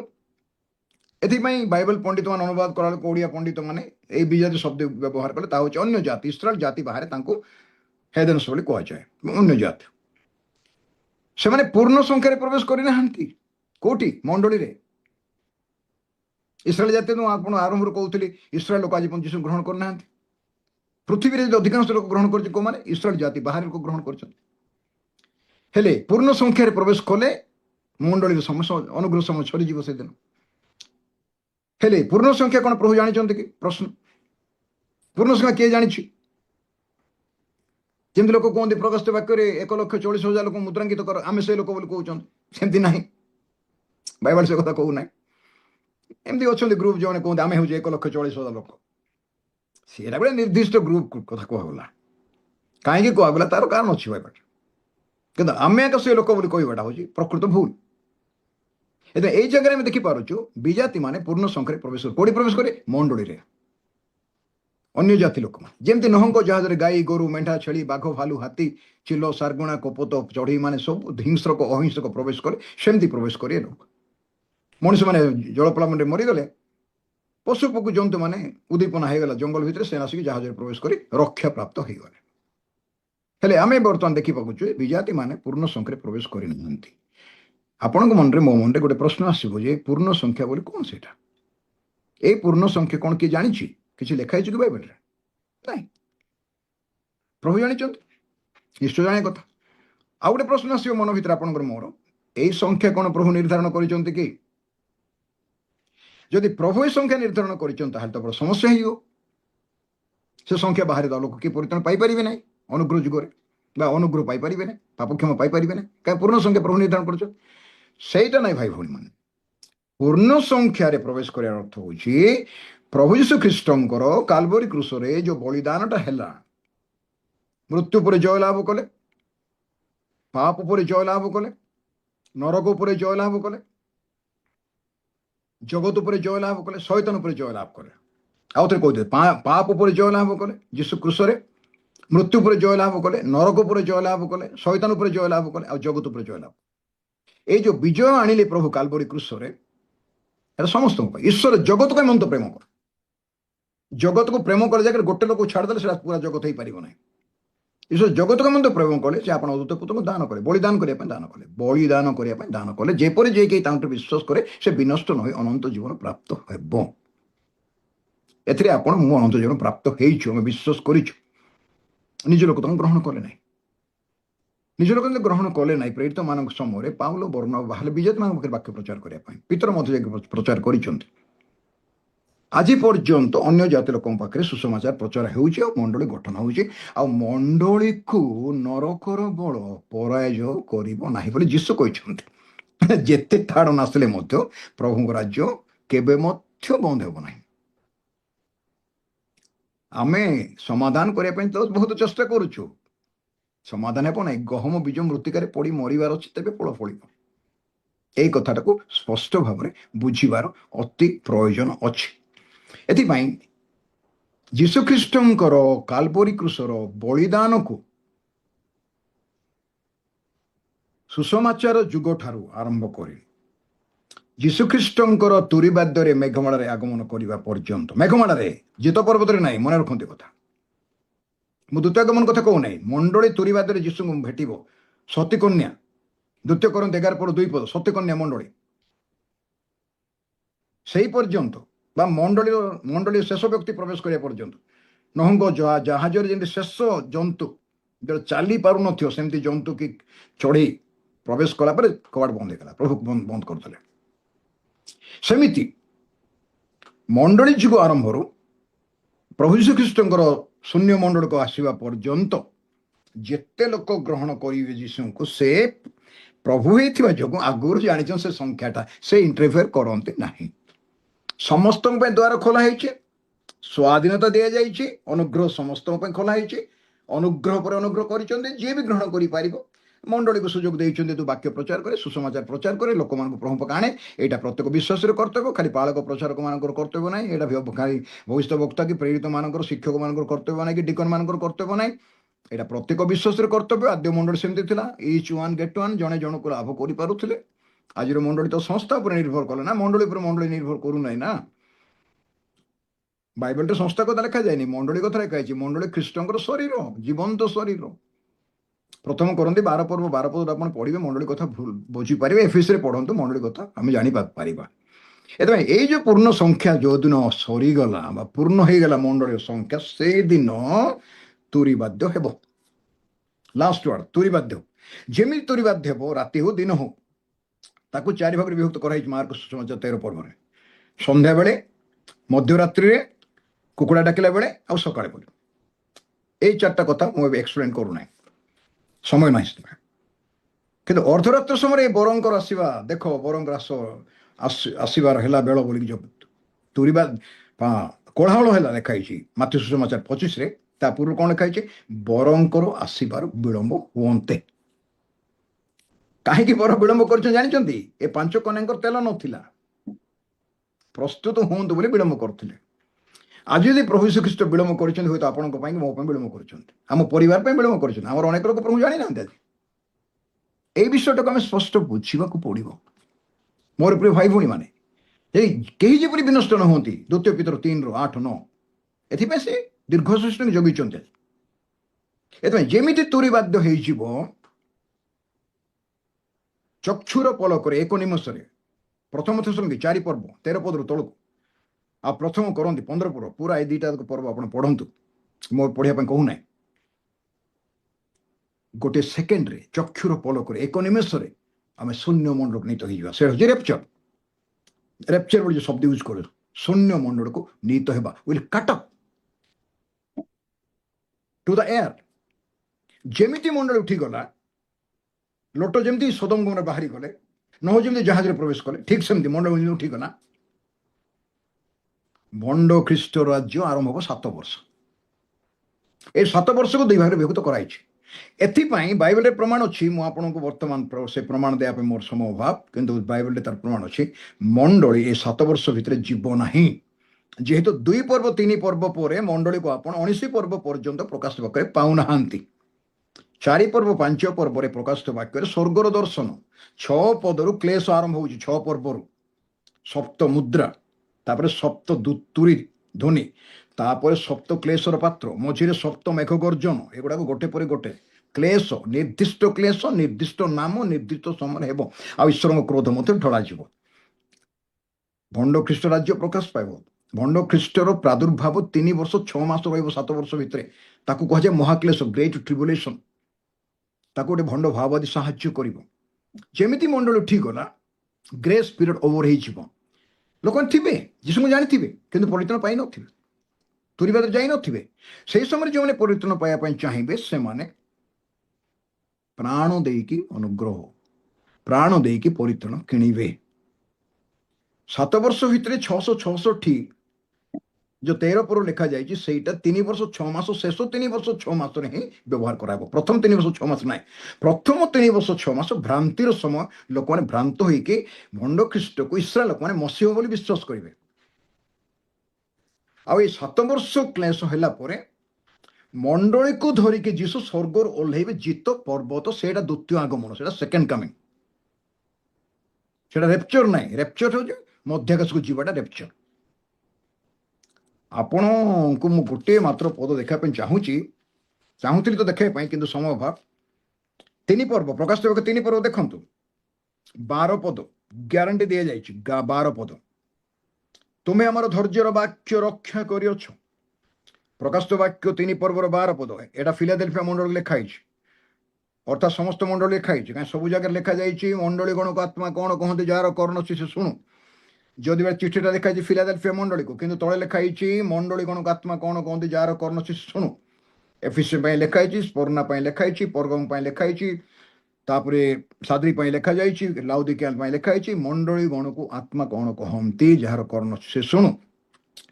ତୁମେ ଆମର ଧୈର୍ଯ୍ୟର ବାକ୍ୟ ରକ୍ଷା କରିଅଛ, ଏହେତୁ ପୃଥିବୀ ନିବାସୀ ମାନଙ୍କୁ, କାହାକୁ? ପୃଥିବୀ ନିବାସୀ ମାନଙ୍କୁ ପରୀକ୍ଷା କରିବା ନିମନ୍ତେ, ମଣ୍ଡଳୀକୁ ପରୀକ୍ଷା କରିବା ନିମନ୍ତେ ନୁହେଁ, ପୃଥିବୀ ନିବାସୀ ମାନଙ୍କୁ ପରୀକ୍ଷା କରିବା ନିମନ୍ତେ, ସମସ୍ତ ଜଗତ ଉପରକୁ, ମଣ୍ଡଳୀ ଉପରକୁ ନାହିଁ। ଯେଉଁ ପରୀକ୍ଷା କାଳ ଆସିବ, ଆସିନାହିଁ। କିଏ କ୍ଲେଶ ଚାଲିଛି ବର୍ତ୍ତମାନ, ଆମକୁ ହେଲା ଯୀଶୁ ଆସିଗଲେଣି, ବର୍ତ୍ତମାନ ଦ୍ୱିତୀୟ ଆଗମନ ହେବ ନାହିଁ, ରେପଚର ହେଇଗଲାଣି, ତାର କୌଣସି ପ୍ରମାଣ ନାହିଁ ବାଇବେଲରେ। ଏଇଟା ଡକ୍ଟ୍ରିନାଲ ଗଡ଼ବଡ଼ ନୁହେଁ, ମୁଣ୍ଡରେ ମସ୍ତିଷ୍କଗତ କ'ଣ ଗଡ଼ବଡ଼, ଏଇଟା ଅଜ୍ଞାନତାର, ବାକ୍ୟ ନ ବୁଝିବାର।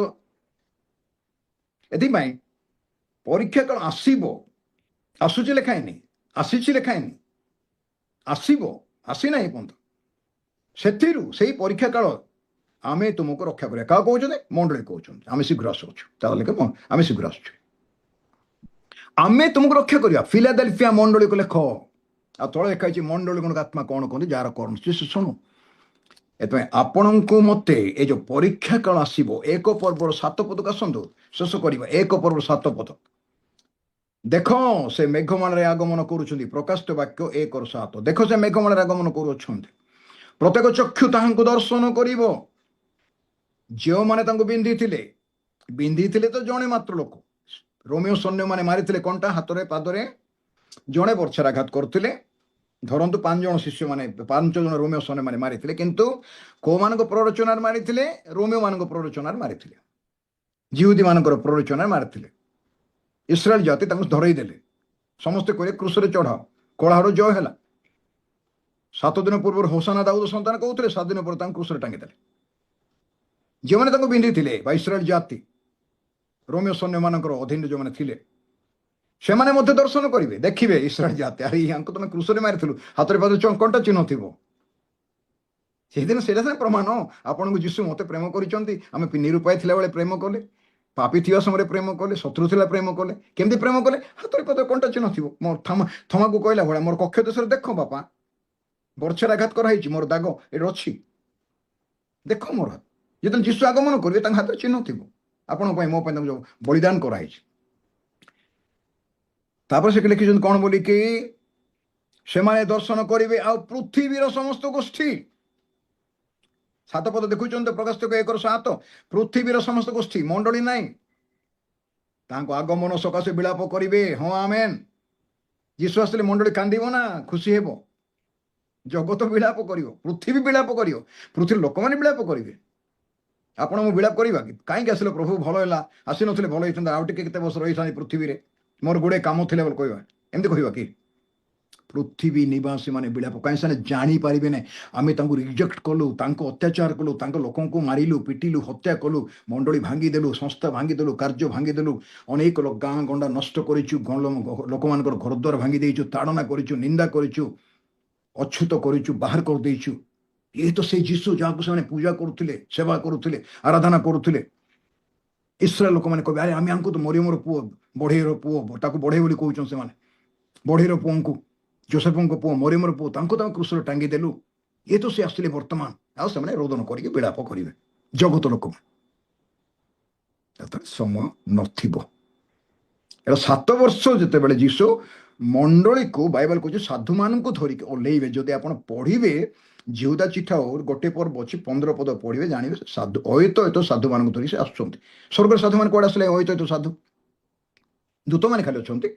ଅତି ହେଲେ ମନେକର ଏଲିୟ ଅଛନ୍ତି, ନହେଲେ ହନକ ଅଛନ୍ତି, ନହେଲେ ମଉସା ଅଛନ୍ତି, ଆଉ କିଏ ଥିବେ ଅଳ୍ପ କିଛି ଲୋକ।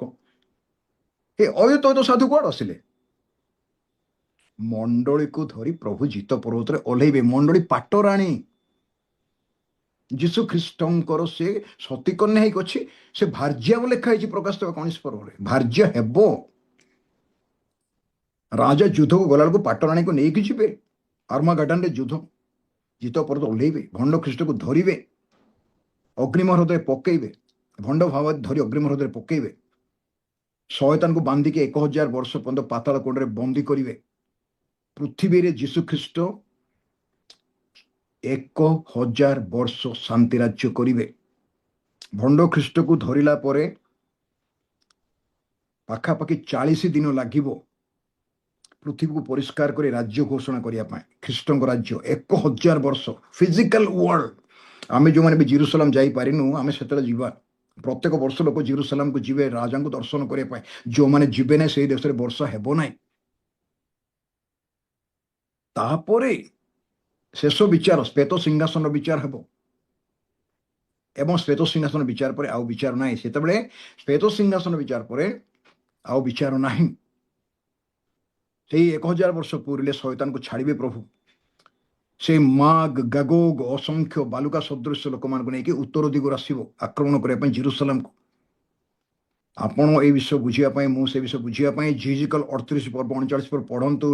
ମାଗ ଗୋଗୋଗ ରୋସର ମେସକର ତୁବଲସ ପୁଟ ଲିବିଆ ପାରସ୍ୟ, ଏଗୁଡ଼ା ଯୋଉ ଲେଖା ହେଇଛି ଦେଶ ଗୁଡାକ, ଆମେ ଆଖିରେ ବର୍ତ୍ତମାନ ଦେଖୁଛୁ ଇସ୍ରାଏଲ ବିରୁଦ୍ଧରେ କୋଉମାନେ ଆସୁଛନ୍ତି। ଏଥିପାଇଁ ମୋର ପ୍ରିୟ ଭାଇ ଭଉଣୀ ମାନେ, এই ଶେଷ ବିଚାର, ଶେଷ ଜଜମେଣ୍ଟ ପରେ ଯୋଉଠି ଭଣ୍ଡ ଖ୍ରୀଷ୍ଟ ପଡିଥିବ, ଯୋଉଠି ଭଣ୍ଡ ଭାବାଦୀ ପଡିଥିବ ଅଗ୍ନିମ ହ୍ରଦରେ, ଦିଆବଳ ପୁରାତନ ଦିଅବଳ ନାଗ ସେଇ ଶୟତାନକୁ, ଲୁସିଫରକୁ ସେଇଠି ପ୍ରଭୁ ପକେଇବେ, ପତିତ ଦୂତକୁ, ଆଉ ତା ସହିତ ଯେଉଁମାନେ ଯୀଶୁଙ୍କୁ ଅଗ୍ରାହ୍ୟ କଲେ ସେମାନେ ମଧ୍ୟ ଅନନ୍ତ ଅଗ୍ନିରେ ପଡିବେ, ଯୋଉଟା କି ପରମାନେଣ୍ଟ ଏବଂ ପ୍ରଭୁ ଅନନ୍ତ ରାଜ୍ୟ ସ୍ଥାପନ କରିବେ। ନୂତନ ପୃଥିବୀ ହେବ, ନୂତନ ଆକାଶ ମଣ୍ଡଳ ହେବ, ନୂତନ ପୃଥିବୀରେ ନୂତନ ଜନସମାଗମ ବାସ କରିବେ। ନୂତନ ଆକାଶ ମଣ୍ଡଳ ଆଉ ଗୋଟେ ଗାଲାକ୍ସି କସ୍ମସ୍ ଆଉ ପ୍ରଭୁ କ'ଣ ଆରମ୍ଭ କରିବେ। ଏଇସବୁ ଯେ ଗ୍ରହ ଆମେ ସବୁ ଦେଖୁଛୁ, ସୂର୍ଯ୍ୟ ଚନ୍ଦ୍ର ଗ୍ରହ ତାରା ନକ୍ଷତ୍ର ସୌର ଜଗତ, ଏଗୁଡ଼ାକ ରହିବ ନାହିଁ। ଏବଂ ନୂତନ ଜେରୁସାଲେମ ସ୍ୱର୍ଗରୁ ଓହ୍ଲେଇବ। 1500 ମାଇଲ ଉଚ୍ଚ ବିଲ୍ଡିଂ, ସୂର୍ଯ୍ୟକାନ୍ତ ମଣି ନିର୍ମିତ ସୁନାରେ ତିଆରି ହୋଇଛି। 12ଟା ମଣିରେ ପୁନାଦି ପଡ଼ିଛି। ତାର କବାଟ ଗୁଡ଼ାକ ମୁକ୍ତା ଦ୍ୱାରା ତିଆରି, 12ଟା କବାଟ ତାର। 1500 ମାଇଲ ଚଉଡ଼ା, 1500 ମାଇଲ ଲମ୍ବା, 1500 ମାଇଲ ଉଚ୍ଚା। ମଣ୍ଡଳୀ ସେଇଠି ରହିବ। ଦୁଃଖ କରନ୍ତୁ ନାହିଁ ମଣ୍ଡଳୀ। ମଣ୍ଡଳୀ ସେଇଠି ରହିବ ପ୍ରଭୁଙ୍କ ପାଖରେ, ତାଙ୍କ ମୁଖ ଦର୍ଶନ କରିବା। ଏବେ ତ ସ୍ୱପ୍ନରେ ମଧ୍ୟ ଦେଖୁନୁ, ଏ ଫଟୋ ଦେଖି ଭାବୁଛୁ ଏମିତି ହେଇଥିବେ ପରା ବୋଲି, ସେମିତି ନାହିଁ। ସେଇ ନୂତନ ଜେରୁସାଲେମର କେନ୍ଦ୍ରରେ ଯୀଶୁ ଖ୍ରୀଷ୍ଟ ପ୍ରଦୀପ ସ୍ୱରୂପ ହେବେ। ଜାତିଗଣ ସେଠିକି ଆସିବେ, ଯିବେ। ଗାଲାକ୍ସି କସ୍ମସ୍, ନୂତନ ଆକାଶ ମଣ୍ଡଳ, ନୂତନ ପୃଥିବୀ, ସ୍ୱର୍ଗର ସ୍ୱର୍ଗ। ପାଉଲ କହିଲେ ତୃତୀୟ ସ୍ୱର୍ଗ ପର୍ଯ୍ୟନ୍ତ ମୁଁ ଜାଣିଛି। ସେଗୁଡ଼ାକ ଆପଣ ଭ୍ରମଣ କରିବେ, ଆମେ ଭ୍ରମଣ କରିବା। ମନର ଜ୍ଞାନ, ମନର ଗତି ଫେରିବ। ଆପଣ ଯୋଉଟା ଚିନ୍ତା କରିବେ ସେଇଠି ପହଞ୍ଚିବେ। ଯାହାକୁ ଇଚ୍ଛା ତାକୁ ଦେଖିପାରିବେ, ଯାହାକୁ କହିବାକୁ ଚାହୁଁ ସେ ଶୁଣିପାରିବ। ମୃତ୍ୟୁ ନାହିଁ, କ୍ଲେଶ ନାହିଁ, କଷ୍ଟ ନାହିଁ, ଶୋକ ନାହିଁ, ଅଭାବ ନାହିଁ, ଅନାଟ ନାହିଁ, ବିଚ୍ଛେଦ ନାହିଁ, ରୋଗ ବ୍ୟାଧି ନାହିଁ। ପ୍ରାର୍ଥନା ପାଇଁ ଯିବାକୁ ପଡ଼ିବ ନାହିଁ। ସେଠି ଆପଣଙ୍କୁ ଭାବାଣୀ କରିବା ପାଇଁ ପଡ଼ିବ ନାହିଁ। ଆପଣ ହିଲିଂ ମିଟିଂ କରିବା ପାଇଁ ପଡ଼ିବ ନାହିଁ। ବଡ଼ ବଡ଼ ସଭା ଆୟୋଜନ କରିବାକୁ ପଡ଼ିବ ନାହିଁ। ସେଇଠି ପ୍ରେମ, ଦୟା, ଶାନ୍ତି, ଭଦ୍ରତା, ମୃଦୁତା, ନମ୍ରତା, ବିଶ୍ୱସ୍ତତା, ଆତ୍ମାଙ୍କର ଫଳ ରହିଛି। ମିନିଷ୍ଟ୍ରି ଆଉ ସେଠି ନାହିଁ। ସ୍ୱୟଂ ଯୀଶୁଙ୍କୁ ଆମେ ଆଖିରେ ଦେଖିବା। ଭାଇ ଖାଇବା ପାଇଁ ଅଛି ସେଠି, ସମୟ ଅଭାବ ଆମର କହିବା, ଖାଇବା ପାଇଁ ଅଛି ସ୍ୱର୍ଗରେ, କାମ ମଧ୍ୟ ଅଛି। କ୍ଳାନ୍ତି ନାହିଁ। କିନ୍ତୁ କେତେ କାଳ ରହିବା? ଅନନ୍ତ କାଳ। ଅନନ୍ତ କାଳ ବୋଲେ କେତେ ମୁଁ ଜାଣିନାହିଁ। ଏଭରଲାଷ୍ଟିଂ ଟୁ ଏଭରଲାଷ୍ଟିଂ। ଆଜି ଆମର କର୍ତ୍ତବ୍ୟ କ'ଣ? ଆମର ଅନେକ ପ୍ରଭୁ ଜାଣିନାହାନ୍ତି। ମୋର ଅନେକ ଲୋକ ଅଛନ୍ତି ପ୍ରଭୁ ଜାଣିନାହାନ୍ତି। ଆପଣଙ୍କର ଅନେକ ଲୋକ ଜାଣି, ସେମାନଙ୍କୁ ଆମେ ପ୍ରଭୁଙ୍କୁ ଆଣିବା ପାଇଁ ପ୍ରାର୍ଥନା କରିବା କି ବୋଝ ସହିତ। ରାଜନୀତିରୁ ମଣ୍ଡଳୀ ବାହାରି ଆସୁ। ଆଜି ଏ ଯୋଉ ପାଳକ ମାନଙ୍କର କମ୍ପିଟିସନ ଚାଲିନି, ବକ୍ତା ମାନଙ୍କର କମ୍ପିଟିସନ, ଝଗଡ଼ା ଝାଟି ଯୋଉ ଚାଲିଛି, ଏଥିରୁ ବାହାରି ଆସିକି ଆତ୍ମା ଲାଭ ପାଇଁ, ନିଜର ଆତ୍ମା ପାଇଁ, ନିଜ ପରିବାର ପାଇଁ ଚିନ୍ତା କରିବାର ସମୟଟା ଆସି ପହଞ୍ଚିଛି। ଆମେ କାହାକୁ କରେକ୍ସନ କରିପାରିବା ନାହିଁ। ପ୍ରଥମେ ନିଜକୁ କରେକ୍ସନ କରିବା ଆବଶ୍ୟକ ରହିଛି। ଅନ୍ୟ ପାଇଁ ଯଦି ବୋଝ ଅଛି ପ୍ରାର୍ଥନା କରିବା ପାଇଁ, ତାହେଲେ ତା ପାଇଁ ପ୍ରାର୍ଥନା କର। ଜଣଙ୍କର ଆତ୍ମାର ମଙ୍ଗଳ ପାଇଁ ଚିନ୍ତା କର। କାହିଁକି ଆତ୍ମାର ମଙ୍ଗଳ? ପେମେଣ୍ଟ ହେଇଛି କୃଷରେ। ଗଠନମୂଳକ, ଏଟା ପରିତ୍ରାଣ, ଗଠନମୂଳକ, ଭଗ୍ନମୂଳକ ନାହିଁ। ପେମେଣ୍ଟ ହେଇଯାଇଛି କାଲବରୀ କୃଷରେ। ଆପଣଙ୍କର ମୋର ଦଣ୍ଡ ଦେବାର କି ବିଚାର କରିବାର ଅଧିକାର ନାହିଁ କାହାକୁ। ଏଟା ପ୍ରଭୁଙ୍କର ଅଧୀନ ଭିତରେ ରହିଯାଇଛି। ଏଥିପାଇଁ ଆଜି ଏ ଯୋଉ ତୁରୀ ବାଦ୍ୟ ହେବ, ରେପଚର ହେଇଯିବ 23 ତାରିଖ 24 ତାରିଖ, ସେଇଟା ବାଇବେଲ ସମ୍ମତ ନୁହେଁ। କି ସେଇଗୁଡ଼ାକ ପଢ଼ିକି ମଧ୍ୟ ଆମମାନଙ୍କୁ ଏତେ ମୁଣ୍ଡ ଖର୍ଚ୍ଚ କରିବାର ଆବଶ୍ୟକ ନାହିଁ। ପ୍ରଭୁ ତାଙ୍କ ଟାଇମରେ ଆସିବେ। ଆପଣ ନିର୍ଦ୍ଧାରଣ କଲେ, ମୁଁ ନିର୍ଦ୍ଧାରଣ କଲେ, ଆମେ କିଏ ଟାଇମ ନିର୍ଦ୍ଧାରଣ କରିବା? ଆମେ ଟାଇମ ଟେବୁଲ କିଏ ତିଆରି କରିବା ପ୍ରଭୁଙ୍କ ପାଇଁ କହୁନାହାନ୍ତି? ଏଥିପାଇଁ ଦୟାକରି ମୋର ଭାଇ ଭଉଣୀମାନେ ସରଳ ବିଶ୍ୱାସୀ ହେବା, ଜଟିଳ ଆଡ଼କୁ ଯିବା ନାହିଁ। ପ୍ରଭୁଙ୍କ ବାକ୍ୟ ସରଳରେ ପଢ଼ିବା, ସରଳରେ ବୁଝିବା। ନ ବୁଝିପାରିଲେ କାଣ୍ଡାକି ନାମ୍ନୀ ରାଣୀଙ୍କ ବ୍ୟବସ୍ଥା ଭଳିଆ ମୋତେ ଗୋଟେ କିଏ ନ ବୁଝେଇଲେ ମୁଁ ବୁଝିବି କେମିତି ବୋଲି କାହାକୁ ଖାଲି ଖୋଜିବା ବୁଝିବା ପାଇଁ। ସବୁ